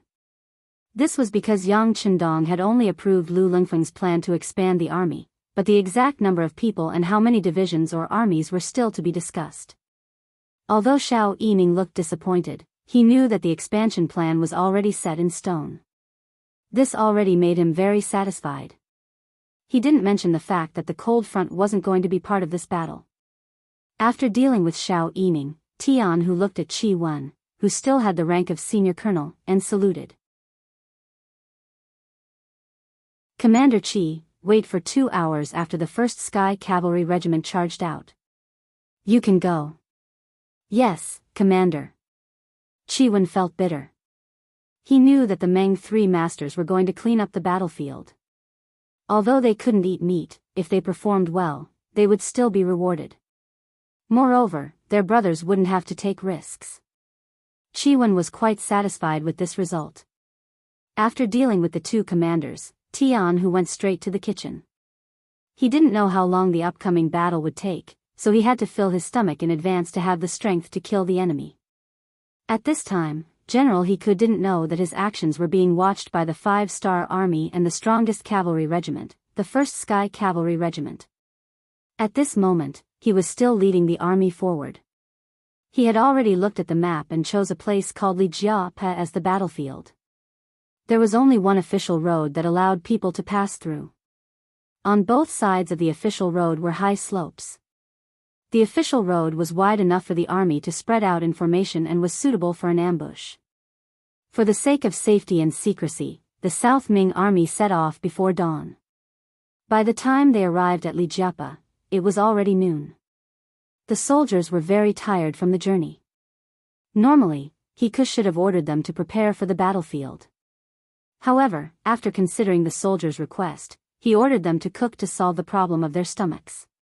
If he could immediately take advantage of the terrain and prepare for the arrival of the 5-star army, they would still have a chance to win this battle. After all, they had the advantage of numbers and terrain. It was a pity that he wasted such a good opportunity. When the scouts at the front reported that the main cavalry of the 5-star army was less than 10 li away, he became anxious. He immediately ordered the army to stop eating and enter the battlefield. After knowing that it was cavalry, he ordered people to quickly take out the stakes and other things to prepare. They were a group of new soldiers who had never been on the battlefield before. In a hurry, everyone was a bit flustered. Many people sprained their feet because they ran too fast. Before the battle even started, there were already people who were injured. This caused he to curse out loud. Needless to say, the first group to appear was Teimu's 1st Division and Lu Duo's 2nd Division. With the idea of being bold, they didn't do much scouting along the way. When the scout cavalries in the front reported back that they saw smoke above Li Jiapa, the 2 division commanders exchanged glances with each other before chuckling. With their many years of battle experience, they could feel that Li Jiapa should be the pocket formation that the South Ming army had set up for them.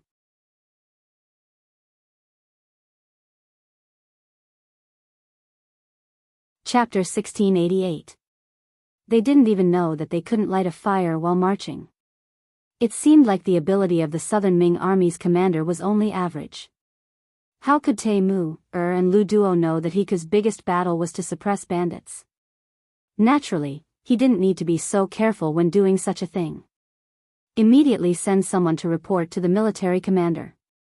Tell him that the enemy is most likely setting up an ambush at Li Jiapa. In order to catch them off guard, our 1st and 2nd divisions have decided to take the initiative to attack. I hope that the military commander will immediately arrange for the other divisions to surround them. The 1st Division commander, Teimu, said to the telegraphist beside him. After the telegraphist finished recording the contents and left, Teimu said to Lu Duo, "How about it? Do you want to compete? All right. Let's see who can fight more fiercely and kill more people." Ha ha ha. Lu Duo laughed, unwilling to pass on his responsibility. "Okay, inform the rest to prepare for battle. Put on your armor and take out your Big Dipper crossbows. Attack." Teimu laughed heartily as he galloped on his horse. In an instant, a cloud of dust rose with the wind and surged towards Li Jiapa like a tornado. On the official road, the sky was filled with yellow sand. Looking from afar, it was impossible to tell how many cavalrymen there were. One could only feel the number of cavalrymen from the sound of the warhorses galloping on the ground. As the saying went, 10,000 cavalrymen were boundless. This kind of formation couldn't be described with words. General Hiku, who was setting up an ambush at Li Jiapa, became excited when he heard the rumbling sounds of the warhorses galloping on the ground. He knew that the main force of the 5-star army had arrived. This meant that his chance to make a big contribution had arrived. Hiku, who was too excited, didn't pay attention to the reactions of the Southern Ming soldiers beside him. These people were either born in the military and worked in the fields and rarely received training. Some of them were still working with hoes a while ago, but now they were given swords and sabers to become soldiers. It was impossible to expect them to perform well. When they heard the rumbling sounds of the warhorses galloping on the ground, many people were already covered in cold sweat.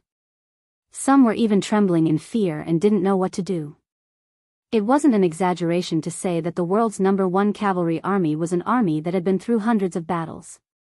Whenever there was a big battle to be fought, his figure could be seen. Together with Yang Qindong, they fought in the north and south, conquering vast territories. Many of these cavalrymen could be described as murderous. The number of non-humankind cavalrymen and infantrymen who died in their hands was countless times greater than the number of Jihaos. Even Wallace Yeshen had to flee at the sight of this elite cavalry.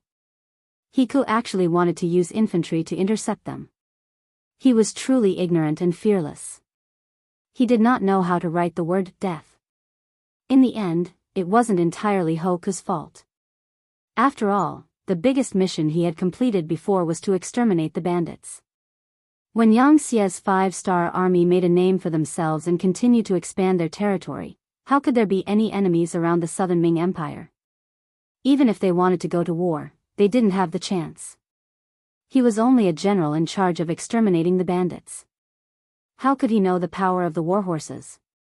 In Hoku's eyes, it was the same as what he knew. Once the imperial army appeared, the horse bandits and mountain bandits would surrender. The 5-star army was also human. They should do the same. His strength wasn't strong and he underestimated the strength of his opponent. This was already the end for Hoku. It was just that he didn't know it yet. The 5-star army's cavalrymen arrived very quickly. The vanguard didn't hesitate to plunge into Lijiapa. Then, they saw the southern Ming Empire's army on the official road not far away. Looking from afar, there were many people. It could even be described as a sea of people. Hundreds of barricades were placed in the middle of the official road.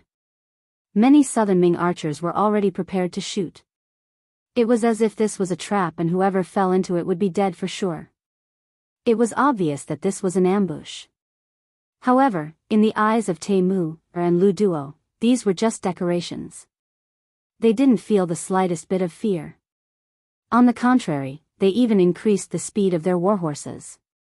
The vanguard cavalrymen had already taken out their iron hooks and charged towards the barricades in front of them. Good, they're all in. They're all in.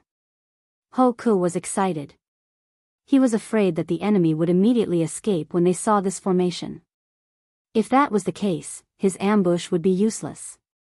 If he really let the infantrymen and cavalrymen fight on the plains, even if he hadn't seen the power of cavalrymen, he knew that the situation would be disadvantageous for him. The cavalrymen had indeed entered the encirclement, but they didn't panic.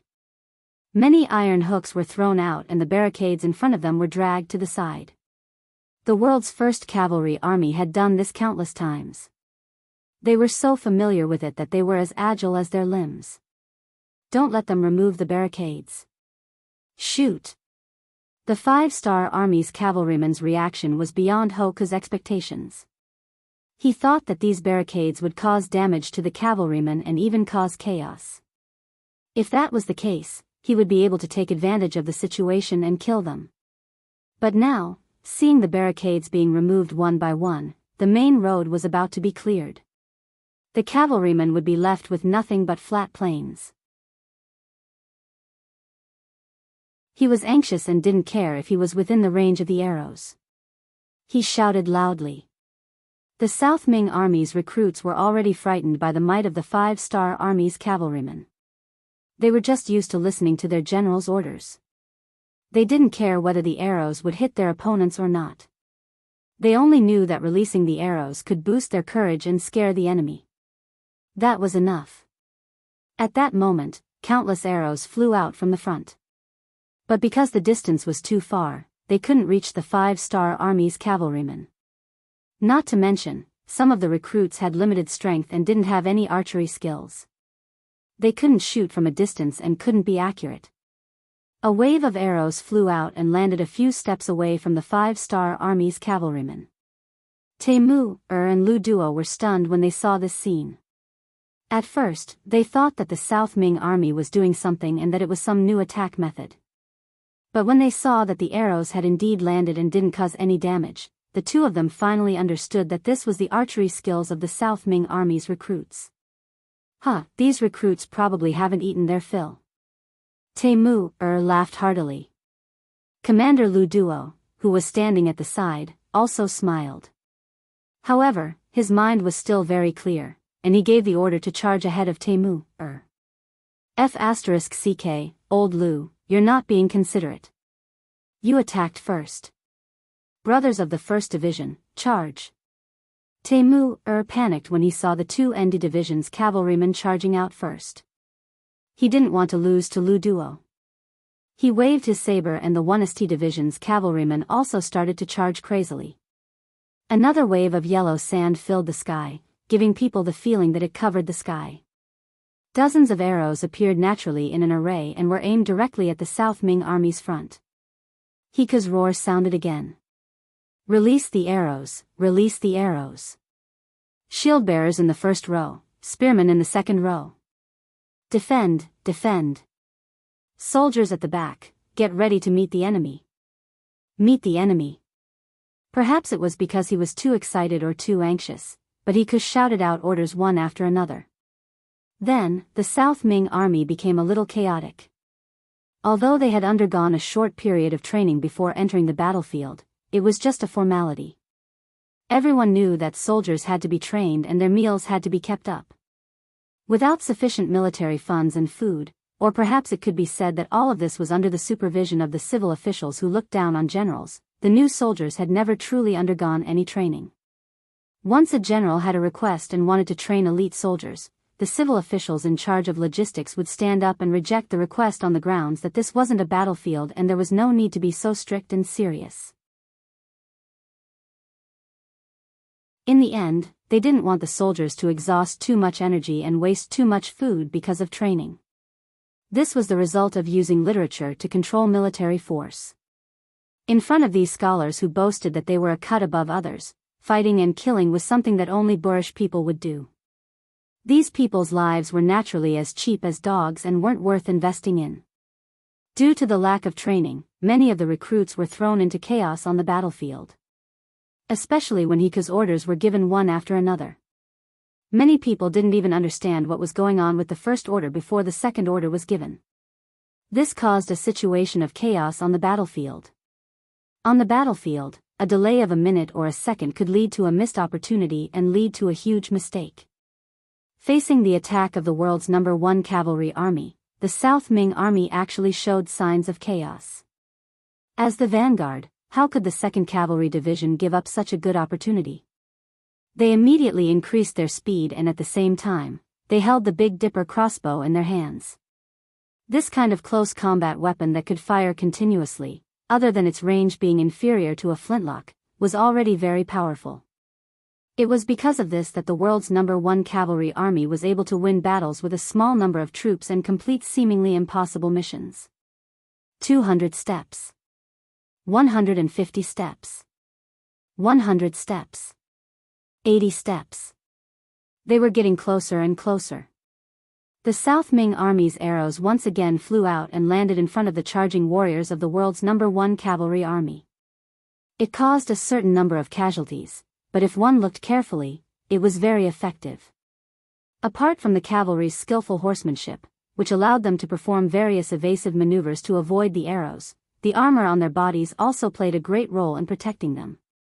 This kind of armor was 3 centimeters thicker than ordinary armor and could block most of the arrows from entering the body. Even if they were hit, as long as it wasn't a critical position, they would only be lightly injured. Especially when they were around 60 steps away, the damage of the arrows seemed to increase. The tips of the arrows that were charging at the front were hit and had no choice but to retreat and rest. However, the damage only stopped there. When the distance was only 50 steps or even closer, the Big Dipper crossbow showed its power.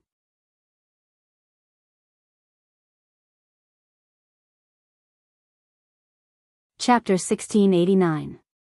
This type of crossbow could fire a single shot or 7 shots in a row. Once the distance was right, it would display its unique power. One after another, the crossbows flew forward and fell into the Southern Ming army like steel needles. Cries of pain sounded from all directions. The Big Dipper crossbow could even fire a fan-shaped attack, dealing heavy damage to the enemy. Because they were the first and second rows of Southern Ming archers, they were wearing thin clothes. Only a few of them had leather armor, and most of them didn't even have battle armor. Facing the incomparably sharp Big Dipper crossbow, what could they use to block it?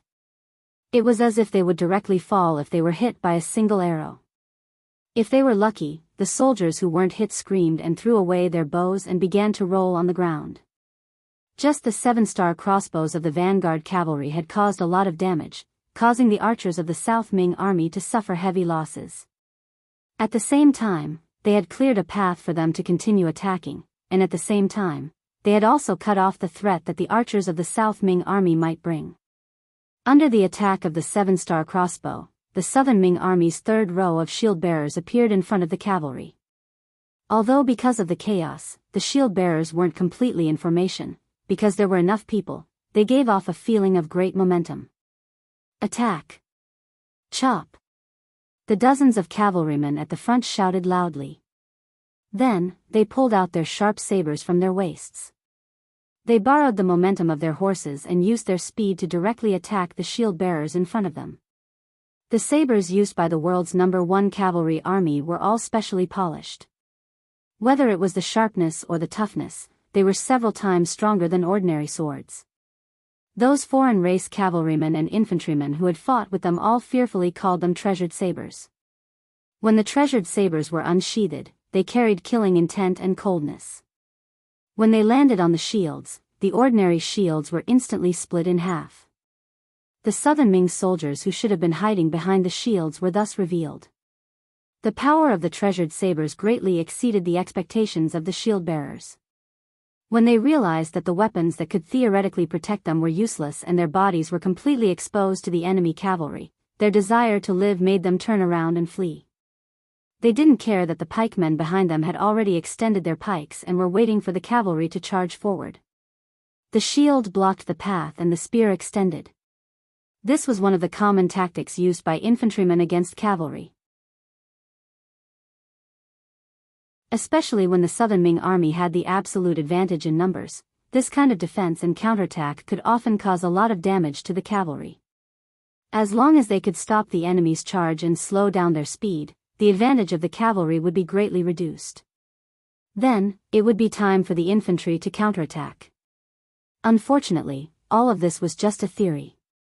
When the shields disappeared and the soldiers charged forward, they would directly crash into the spearmen behind them, causing the formation to become chaotic. This so-called theory would not work at all. Before the formation of the pikemen could even come into contact with the enemy cavalry, they were already in chaos, which greatly reduced their power. By the time the cavalry truly charged over, the tip of the pikemen disappeared with a flash of saber light.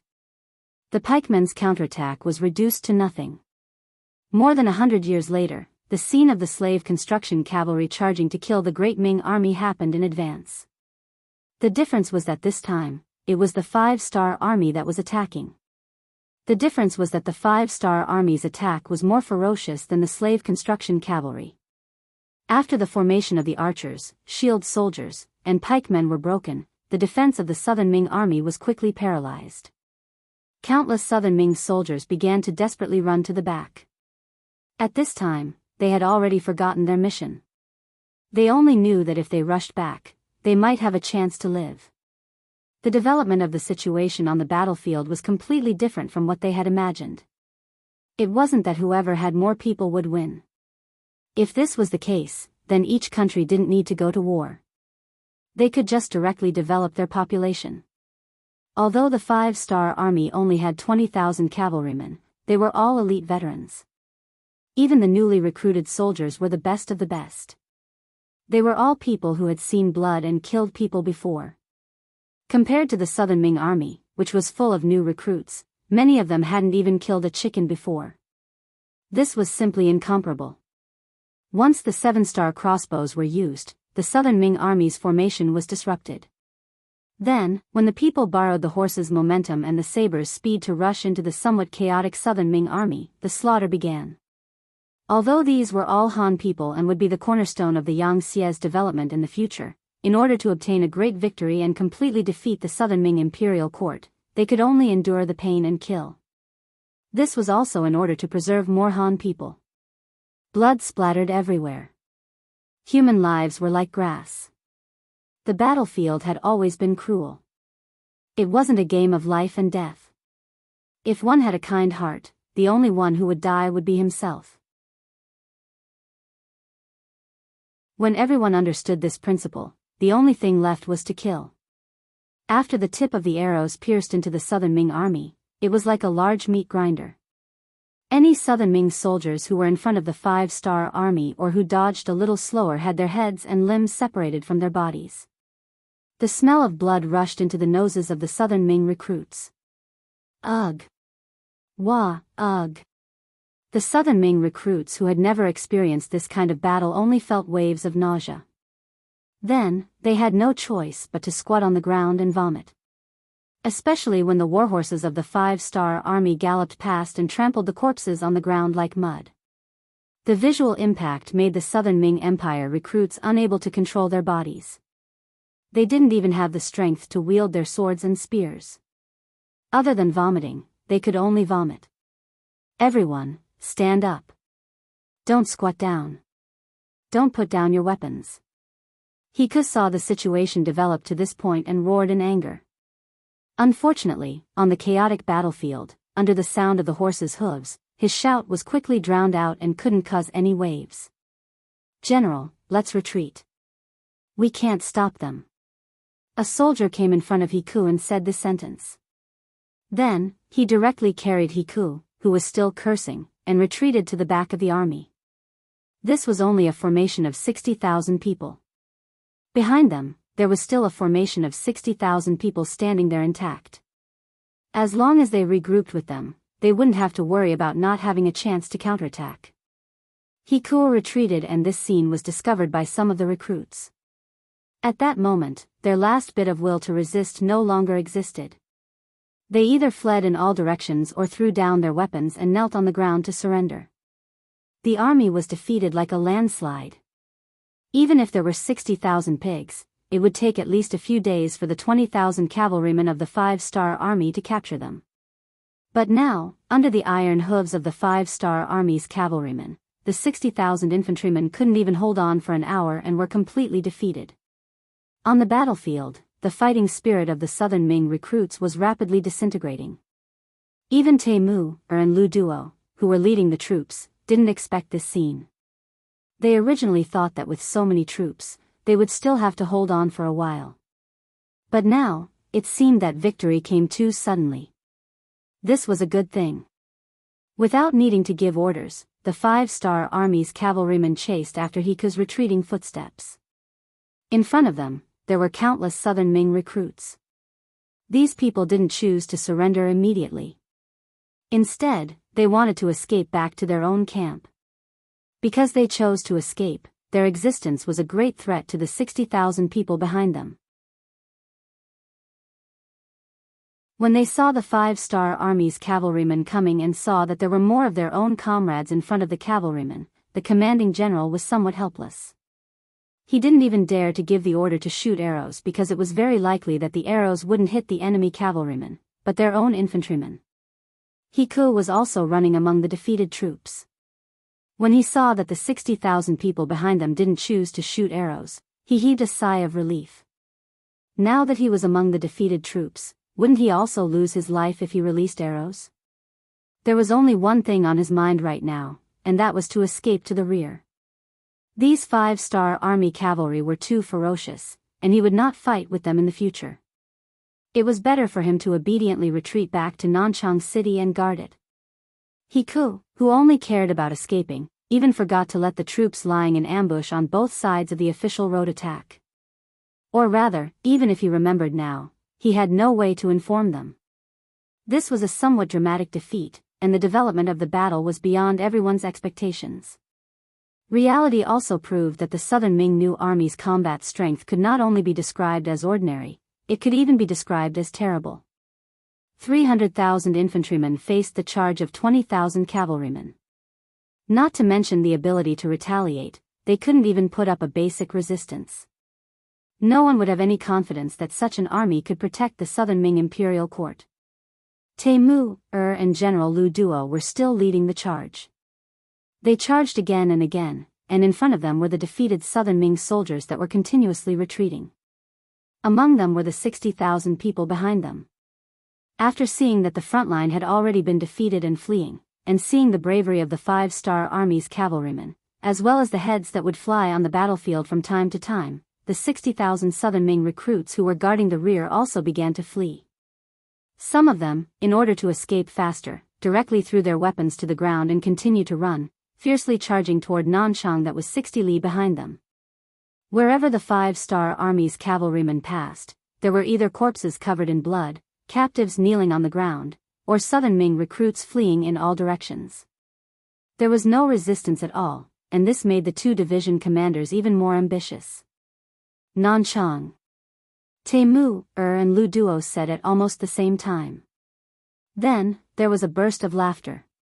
The 20,000 cavalrymen, who didn't suffer too many casualties, gave up on their pursuers and headed straight for Nanchang that was 60 li away.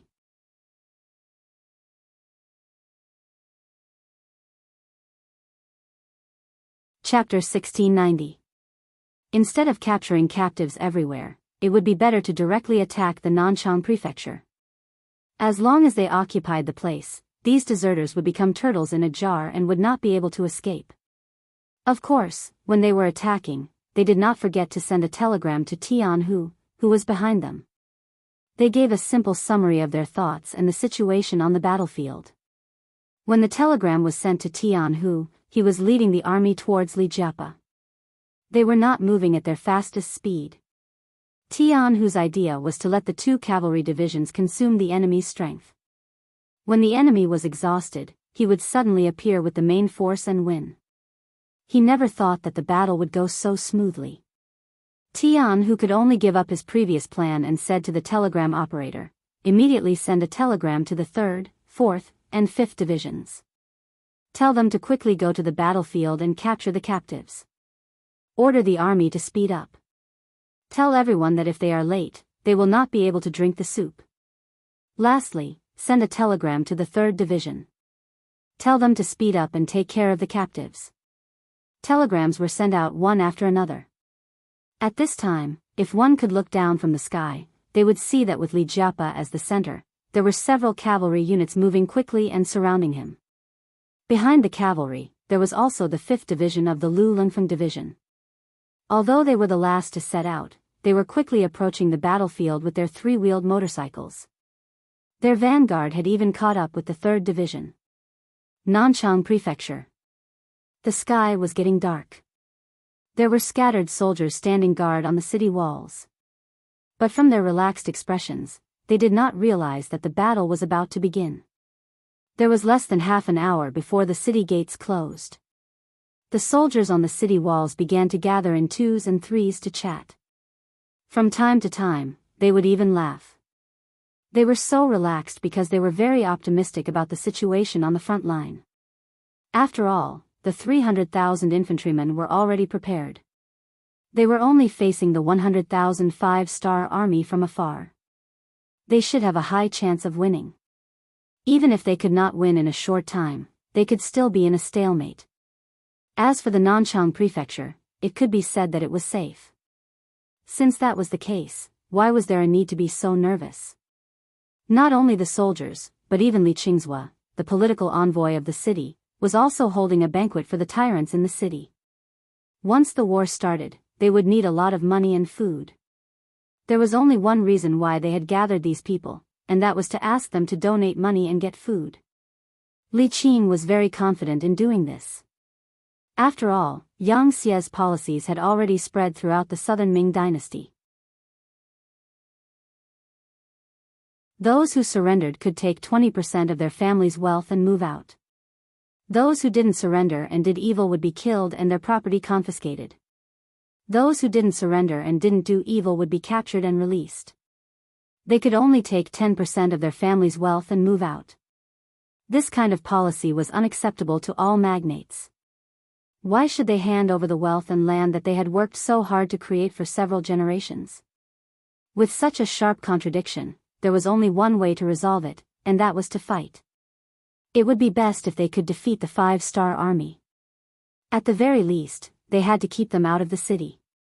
That way, they could continue to live above others. For the sake of their better days, they could only donate some money and food. Although they felt some heartache, they could only do as they were told. When Li Qing's invitation was sent to the tyrants, they all thought about it and came. For a moment, the Li residence was very lively, and it didn't feel like a war was about to break out. At this moment, outside the city, Temu, and Lu Duo finally arrived with the cavalry before the city gates were closed. Then, they ignored their fatigue and directly attacked Nanchang City. When a large number of cavalry arrived, the southern Ming soldiers guarding the city gate were still confused about what was going on. When they felt the ground beneath their feet tremble, they looked in front of them in shock. When someone with sharp eyes saw that it was a cavalry with a bright red 5-star army flag, he couldn't help but shout, "It's the 5-star army's cavalry. Quick, quick, close the city gates." At this moment, it was too late to close the city gates. The 5-star army's cavalry at the front had already drawn their bows and arrows. After a series of "shio shio shio" sounds pierced through the air, the southern Ming soldiers who were rushing towards the city gate were shot down to the ground. This frightened the other southern Ming soldiers. These new recruits who had never been on the battlefield and had never seen blood before did not continue to take the risk to close the city gates. They didn't even have the courage to go into the city to report. Instead, they tactfully knelt on the ground, threw down their weapons, and made a gesture of surrender. They were able to do this mostly because the 5-star army's appearance was too sudden and ruthless. After all, no one wanted to die, so no one would take the risk. Another reason was that to the commoners, it was the same no matter who ruled over them. The southern Ming dynasty did not treat them well. Especially in the past few years, the taxes had been constantly increasing. Some commoners could no longer live, and there were even some who directly left their homeland for the Yangtze's territory. It was said that the Han people there were treated very well.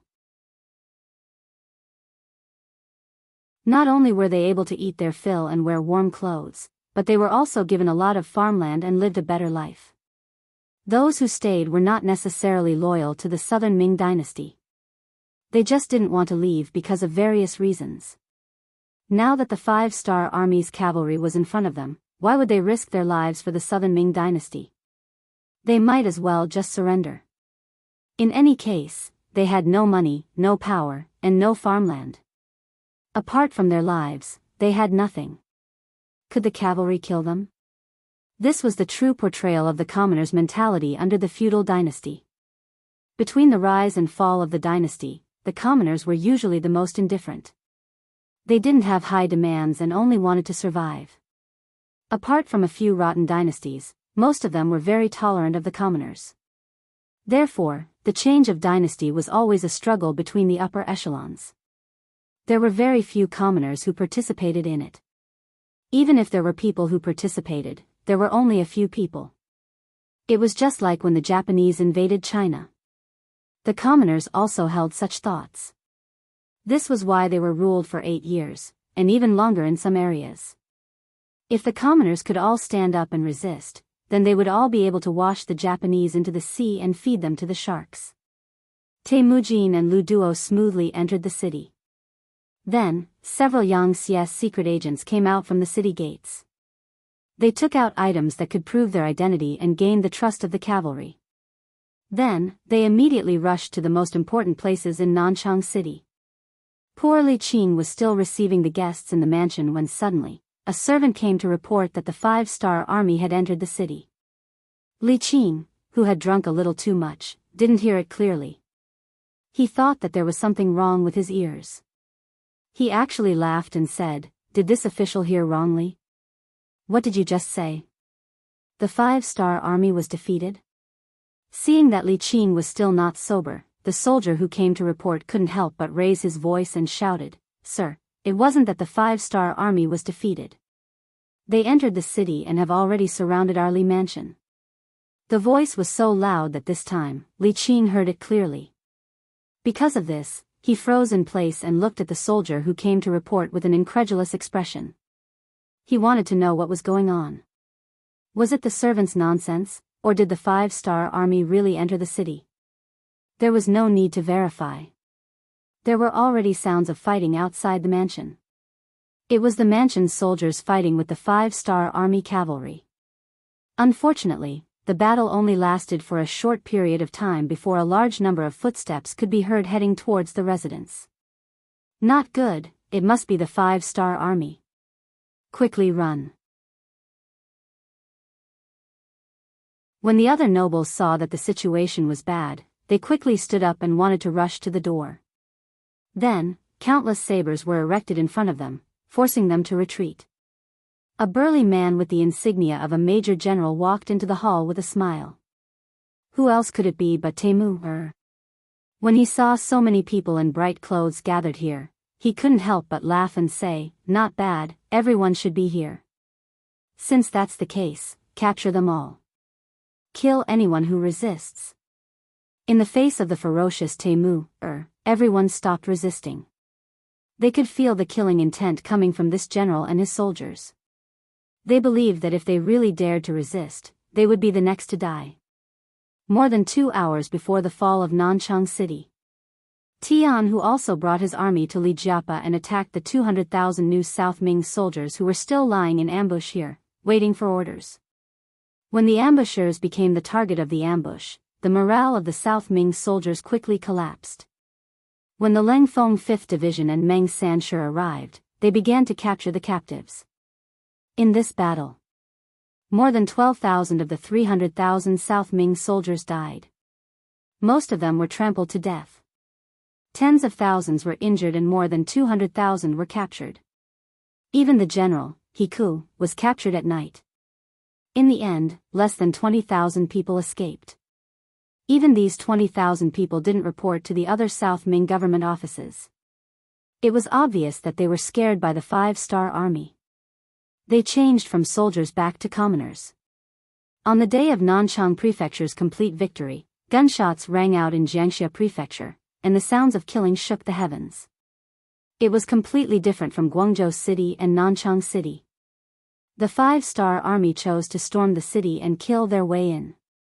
Huguang City was also known as the Hubei Administrative Bureau, Jiangxia City, Wuchang City, Wuhan City.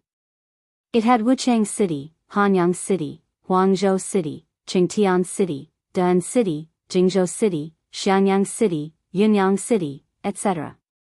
Lu Jinli, the administrative bureau of the left, gathered all the soldiers and civilians of Hubei City in Jiangxia City. There were a total of 100,000 soldiers. Then, they welcomed the 150,000 reinforcements sent by the imperial court. With Mu Tsong as the leader, they decided to defend Jiangxia City to the death.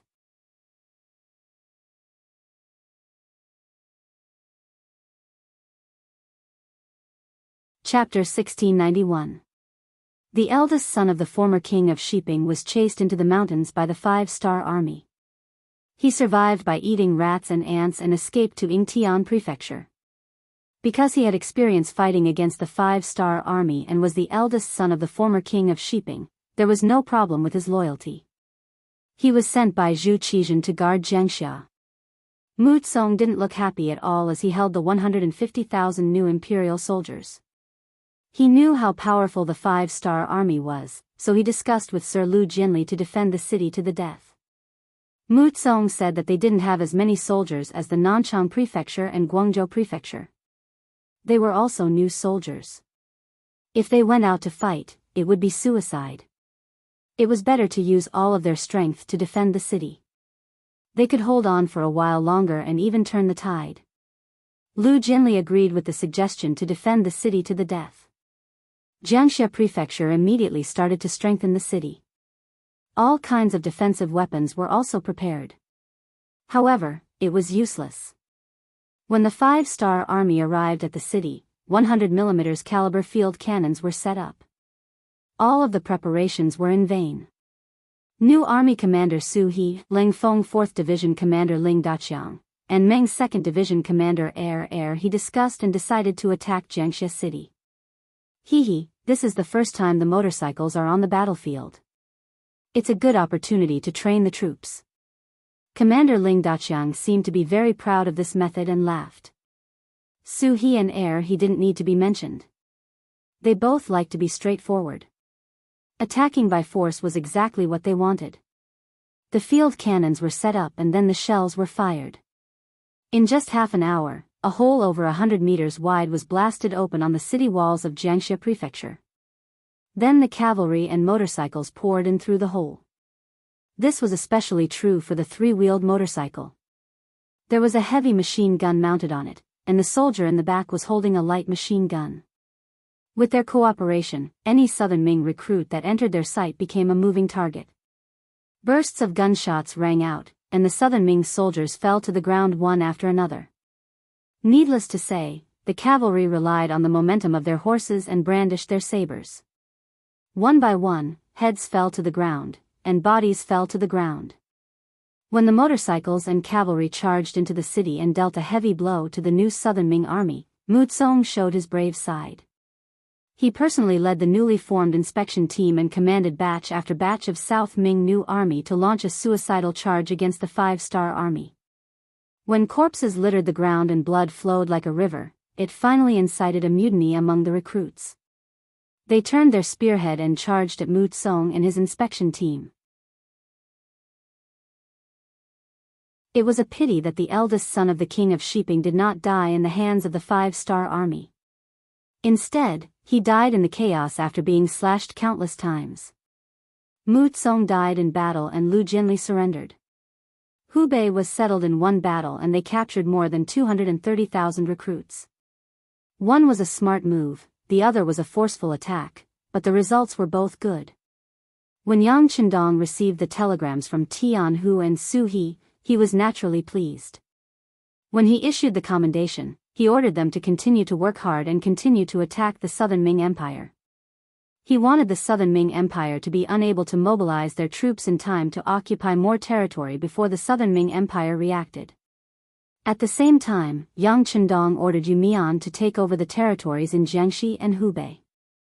At the same time, he arranged for the accompanying officials to take up their posts. Since those places were already Yang Xie's territory, they had to be properly protected. As for what to do, the officials who came along were all experienced and knew what to do. After arranging all these, Yang Qindong looked at the Guangzhou prefecture in front of him and felt that it was a bit of an eyesore. Before he could think of a solution, the 3rd Army's commander Wu Sheng and 2nd Army's commander Xiao Feng came to him and requested to attack the city. Obviously, they were stimulated by the victory of their brothers. Yang Qindong was naturally gratified by the general's overflowing fighting spirit. He also felt that it was about time. They had already surrounded and bombarded the city for 5 days. It was time to give them a result. From tomorrow onwards, increase the intensity of the bombardment. Also, get the Air Force to distribute leaflets. Tell them that they only have 1 day. If they don't surrender, they will burn the Guangzhou prefecture. The next morning, the weather was fine. After the first round of bombardment, several hot air balloons appeared in the sky above the Guangzhou prefecture. Following that, countless leaflets of various colors fell from the sky and scattered around the city. After the first round of bombardment, there were many more injured people in the Guangzhou prefecture. Compared to the previous 2 days, the bombardment was even more ferocious.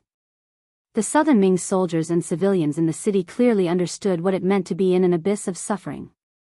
Guaning hid in a basement dug by a tyrant in the city with a solemn expression. The bombardment outside was so intense that he didn't dare to stay outside any longer. Other than leaving a few soldiers on the city wall to observe the movements of the Five-Star Army, he usually stayed here. Guaning had thought of countless outcomes. He even thought of the Five-Star Army attacking the city. If the city was breached, he would die on the battlefield. However, he didn't think that the Five-Star Army would besiege the city and use cannons to deal with him. Now that the 450,000 soldiers were trapped in the city and couldn't leave, they didn't have an opponent to fight against. This feeling made him feel helpless. Dang dang dang. Someone knocked on the door. Before Guaning could invite him in, the Guangdong provincial secretary, Yang Xian, walked in with a leaflet in his hand. He was sweating profusely. General Guan, look at this. It's all over the city. The situation isn't good. Guaning reached out to take the leaflet. After reading the first few lines, Guaning flew into a rage. This is impossible. The Nanchang Prefecture and Jiangxia Prefecture have a total of 550,000 soldiers. How could they be breached in such a short time?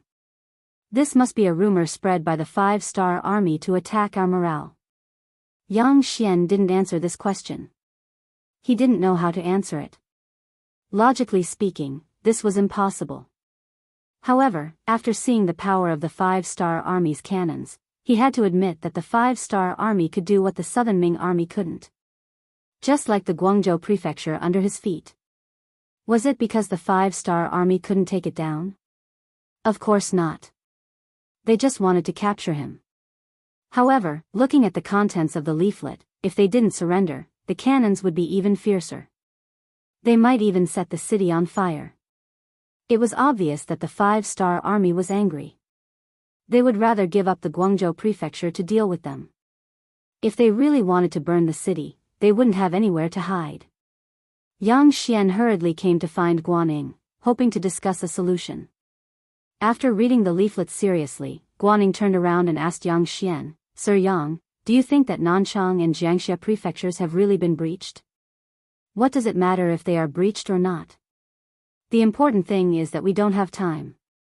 The 5-star army had already made the final announcement through the leaflet. Either we rush out and fight the 5-star army, or we abandon the city and escape. Otherwise, we can just stay in the city and wait to be burned to death. Yang Xian reminded Guaning. At this moment, Guaning didn't care about whether Nanchang and Jiangxia prefectures had been breached or not by the 5-star army. Yang Xian was right. The difficulty in front of them was the most important. Didn't the 5-star army say that they will take in the wounded? Send our wounded out of the city and we will break out. I believe that the emperor won't blame us. If there is a crime, I will bear it. Guaning finally thought it through. He wanted to send the wounded out and reduce the burden on the army before breaking out. He had a feeling that the 5-star army was playing the trick of surrounding 3 and missing 1. However, he didn't have a choice now, right? Once the hundreds of thousands of soldiers rushed out of the city, there would be many who would escape. This could be considered as leaving some seeds for the southern Ming army. After finally making a decision, Yang Xian let out a sigh of relief after hearing Guan Ying's decision. He was afraid that Guaning would still be indifferent. If that was the case, then the problem would be serious. He was afraid that the wounded soldiers wouldn't be comforted and a mutiny might occur. If that was the case, then there was no need for the 5-star army to make a move. The hundreds of thousands of soldiers would kill themselves. Yang Xian let out a sigh of relief and seemed to be afraid that Guaning would go back on his words. He hurriedly said, "Okay, I will arrange for the wounded soldiers to be sent out of the city. I hope that the 5-star army will keep their promise and treat them." Yang Xian's shout could be heard from the top of the Guangzhou city wall. He expressed that he was willing to hand over the wounded soldiers to the 5-star army and hoped that they would be treated well. Soon after, the western city gate opened and some southern Ming soldiers carried or supported the 20,000 wounded soldiers out of the city. Then, the soldiers in charge of escorting the wounded soldiers hurriedly returned to the city and closed the city gate from the inside. The 5-star army continued to watch and didn't take the opportunity to attack. It wasn't until the gates of the Guangzhou city were closed that some soldiers rushed forward and brought the wounded soldiers back. The medical personnel who had been waiting for a few days also came forward and began to classify the wounded soldiers and treat them. "They're quite cooperative." Commander Wu Xing chuckled. Yang Chendong's expression didn't change. Everything was within his expectations because he knew that the enemy was going to break out. "It seems that we don't need to burn down the Guangzhou city." "Sixth young master, do you mean that they are going to break out?" Wu Sheng was worthy of his position as a commander and quickly thought of something. On the other side, Commander Xiao Feng also understood Yang Chendong's meaning and added, "The reason why they sent the wounded soldiers out is because they don't want to be implicated when they break out." "That's right, you are all right." "All right, Commander Wu, you have things to do. Go and inform Commander Ahuli and prepare to make a move. If I'm not wrong, they will break out tonight." Yang Chendong nodded calmly. The battle of the Guangzhou city should be over soon. Just as Yang Chendong expected, after the wounded soldiers were sent away, Guaning made preparations to break out.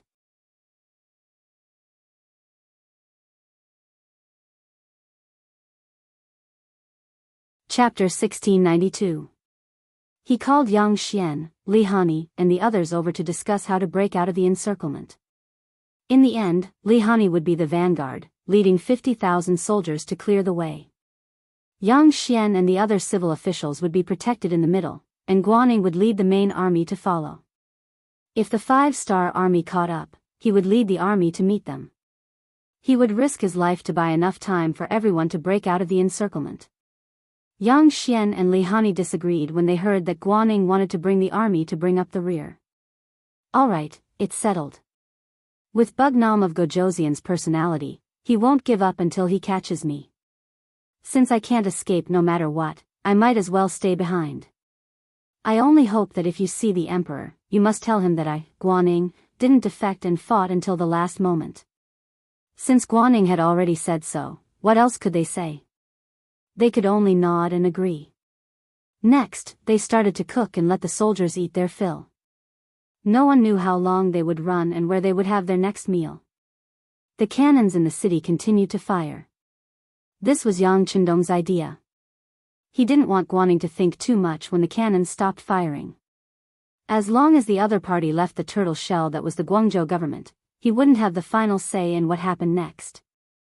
After another afternoon of cannons, the Southern Ming army lost another 1,000 soldiers and 2,000 more injured soldiers. Guaning kept all the injured soldiers and told them that the 5-star army wouldn't make things difficult for them. Then, everyone sat down and waited for the sky to turn dark. In order to prevent the 5-star army from discovering their plan, Guaning didn't order to burn the accumulated rations in the city. What he wanted to do was to leave the city without anyone knowing. As long as they could catch the 5-star army off guard, even if they wanted to chase after them, they wouldn't be able to do anything to them. It was also impossible to catch all of them. Amidst their anticipation, the sky finally turned dark. After another round of cannons bombarding. Outside the city, the sound of the 5-star army's metal horns could be heard. They urged them to surrender and also asked them to send the injured soldiers out. They promised that they would treat them well. All right, now is the time. The army will leave the city. Guaning immediately made a decision.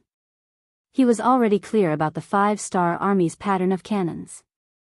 Usually, the sound would continue for an hour before another round of cannons were fired. He wanted to use this time to let more people rush out of the city.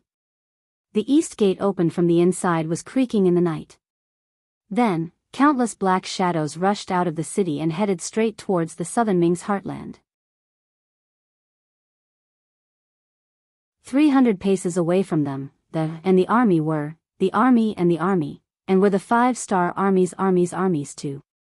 Seeing that the enemy had indeed begun to break through the encirclement, the squad leader in the middle said, "Immediately report the situation here. Sheep is out of the encirclement." Yes, in front of the powerful 5-star army, the South Ming army was just a bunch of sheep. Even if Guan Ying's army was made up of veterans, they did not put them in their eyes. Their weapons were not as good as theirs, their morale was not as good as theirs, their protection was not as good as theirs, and their treatment was not as good as theirs. At this time, the soldiers did not have a strong will. They did not even know who they were fighting for. In their muddle-headedness, they only thought about how to survive on the battlefield. It would be too difficult to rely on such an army to win the war. The mighty army walked out of the Guang province prefecture in the dark. In order not to be discovered, they did not even light up their torches. As a result, there were sounds of people falling or spraining their ankles on the road. Even Li Hani's vanguard army was like this. This army was a veteran army based on the Guang High Guards. They could be called veterans, but they had only been in the army for a long time and did not have much actual combat experience. The 5-star army was to blame for this. Because of their strength, they had wiped out all the nearby forces. Now, the South Ming army had nothing to worry about.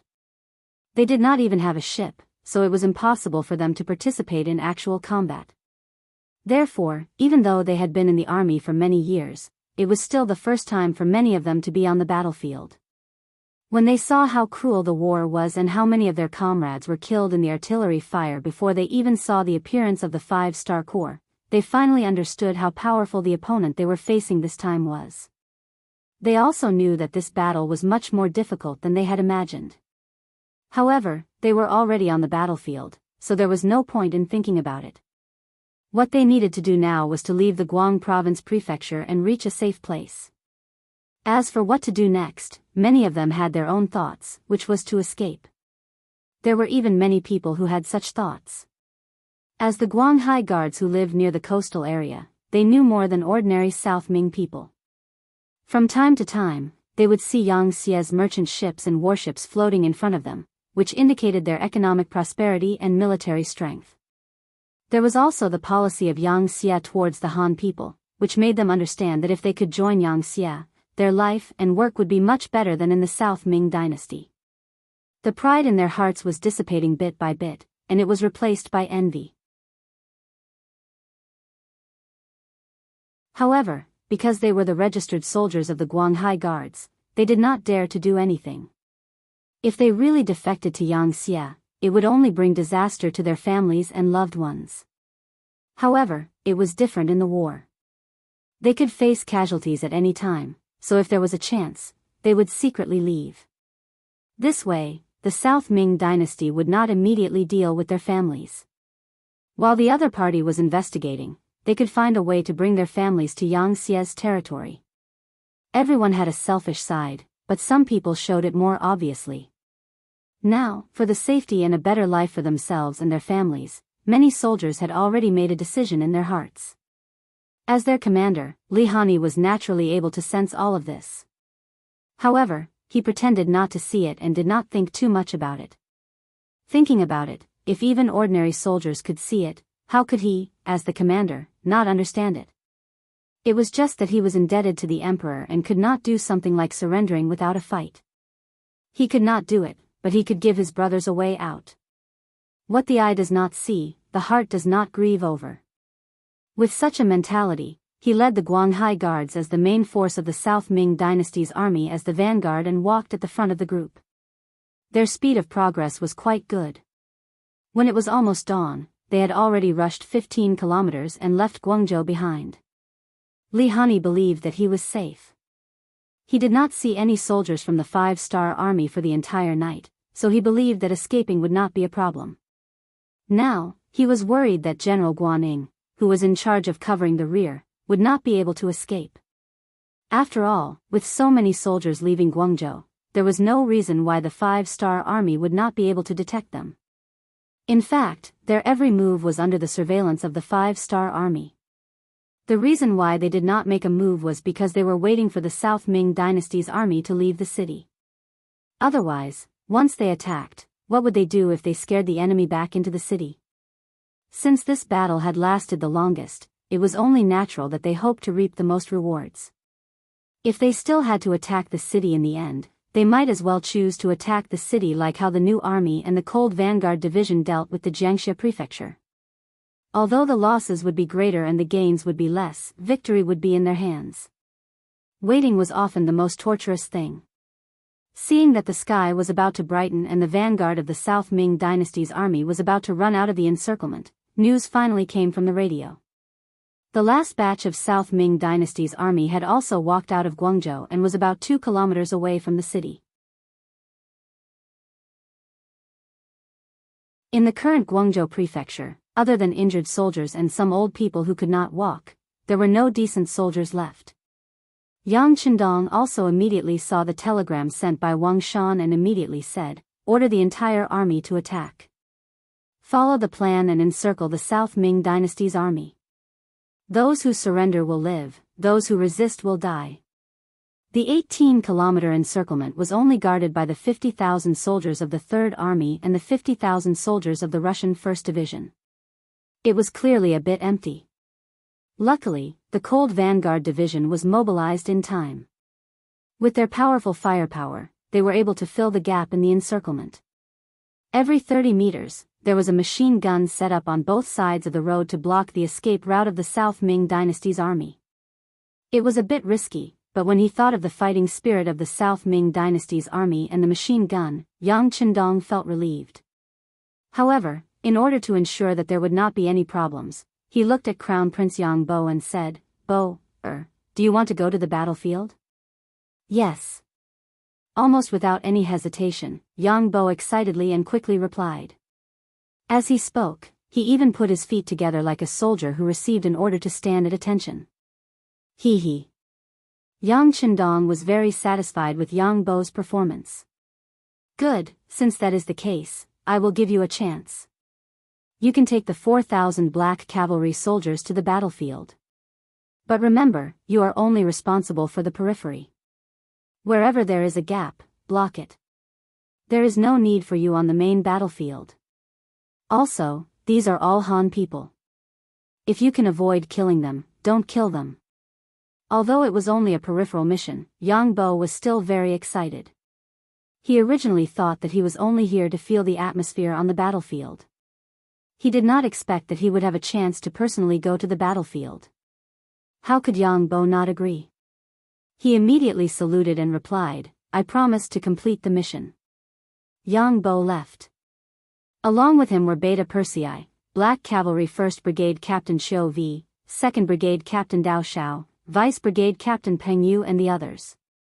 Only Ba Dao Jiang and the 1,000 Black Cavalry soldiers stayed by Yang Chendong's side.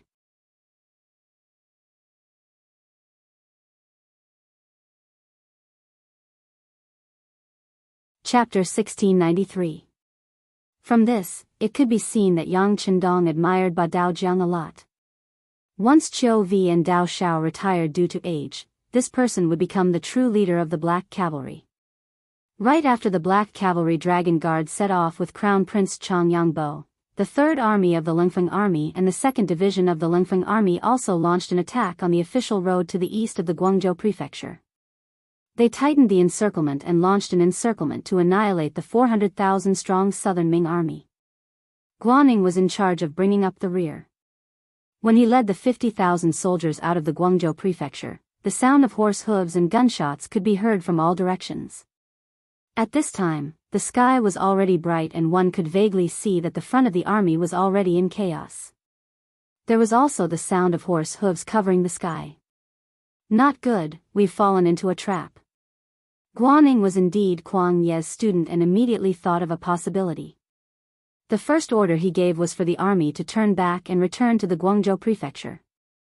At least they could rely on the city walls to resist. Even if they retreated back into the city, they could still fight in the streets. It was not like the outside of the city where everything was flat. What could they defend? Guaning gave the order very quickly. However, someone was even faster than them. The 4th Regiment commander of the 2nd Division of the Langfeng Corps, Ling Lianxuan, was in charge of bringing up the rear.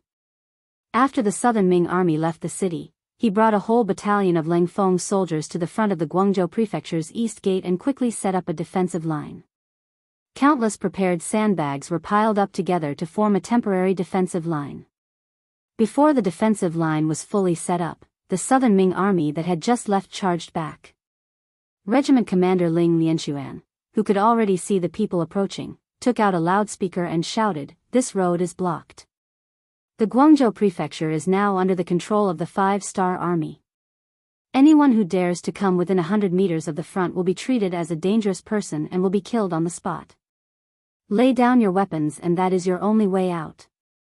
The 5-star Army can guarantee your safety and dignity." Ling Lianxuan was not the only one shouting. Every platoon had a soldier shouting the same slogan to ensure that every Southern Ming soldier could hear them clearly. The shouts did enter the ears of the Southern Ming soldiers. But at this moment, no one cared so much. They only knew that the 5-star Army only had a few hundred people. This was a great opportunity for them to attack.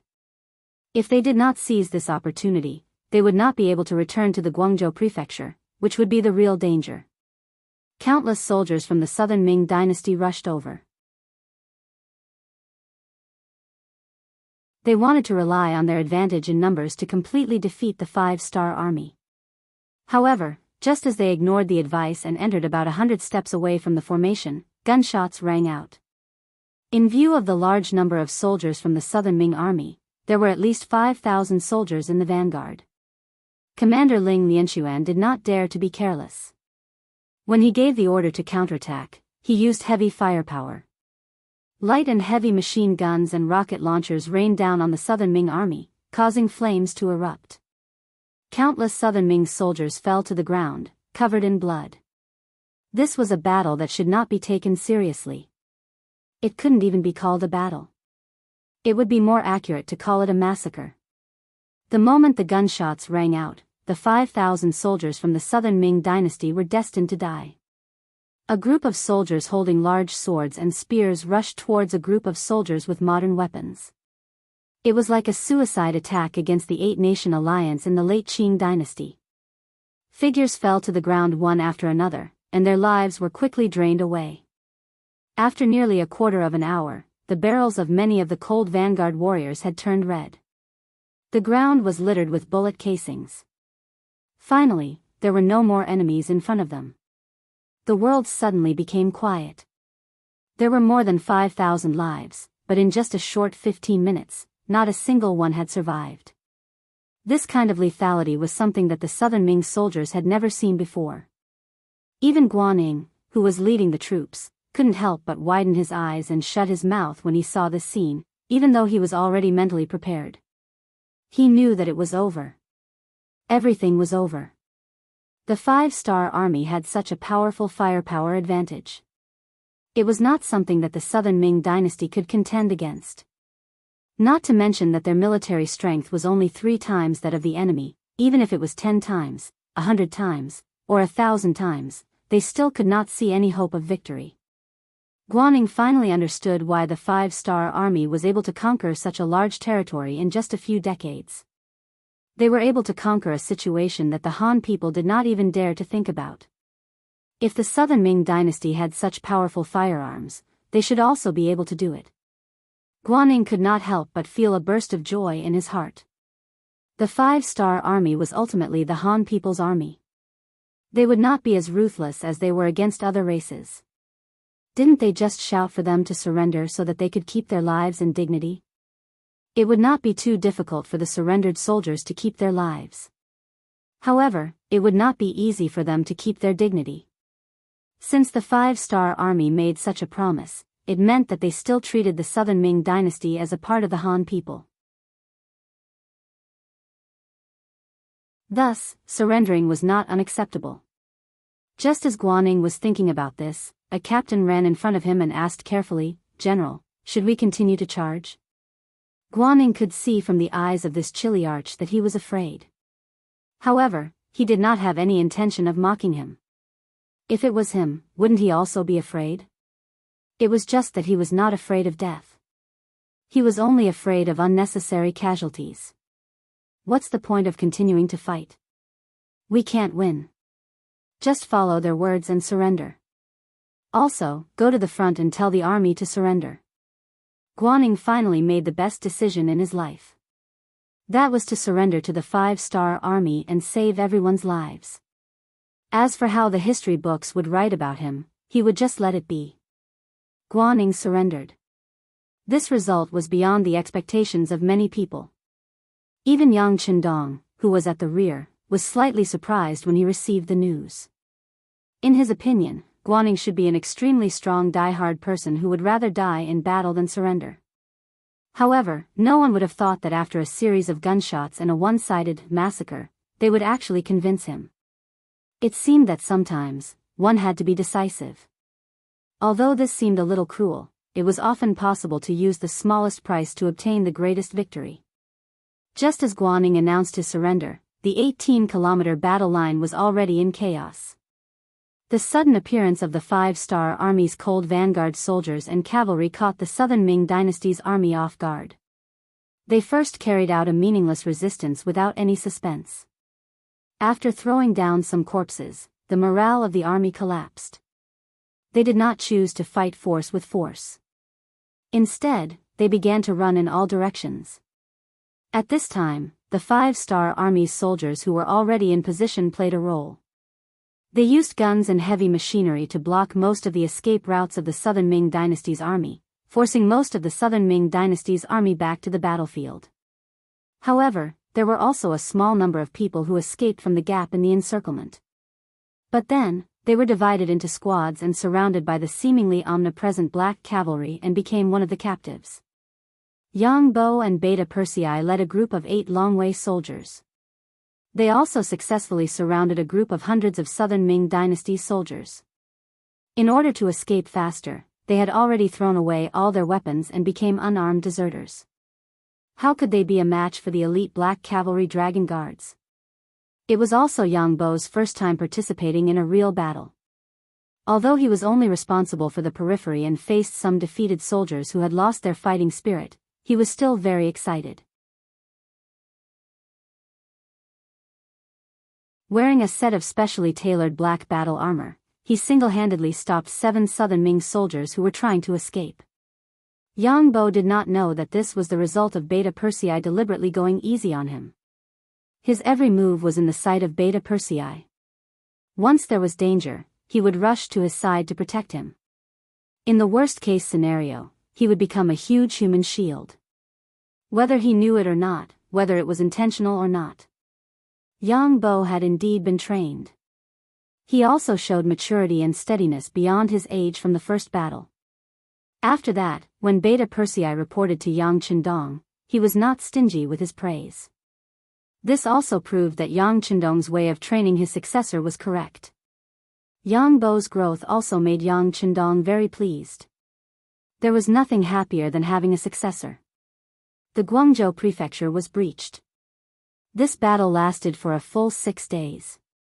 Nearly 10,000 enemies were killed, more than 30,000 were injured, and more than 400,000 were captured alive. As soon as the news reached Nanjing Yingtian prefecture, the precious porcelain in front of Zhu Qizhen was smashed clean. Just a few days ago, he received a letter from Guaning asking for help and was thinking about whether to send reinforcements. Then came the news that Jiangxia and Nanchang prefectures were breached, Jiangxi and Huguang were occupied by the 5-star army, and hundreds of thousands of soldiers were captured. On the day he received the letter, Zhu Qizhen smashed a lot of things. But at that time, he still had hope in his heart, and that was Guaning. Unlike Nanchang prefecture and Jiangxia prefecture, they were all new soldiers. In contrast, Guaning brought some veterans. Although they had not seen blood, they had been trained for so long, so they should have some strength. Just as he was thinking about whether there would be good news from the Guangzhou prefecture that could at least inflict a heavy blow on the 5-star army and let everyone know that Yang Xia was not invincible, the Guangzhou prefecture fell. Guaning surrendered, along with more than 400,000 soldiers. In this way, including the local army, there were less than 1 million soldiers a few days ago. Now, there were only 700,000 soldiers in his hands, including the soldiers of the capital defense camp. Could they still resist the advance of Yang Xia's army? You're tuning into the Carefree Valley YouTube channel. Don't forget to subscribe and join us on this journey to catch the most captivating stories.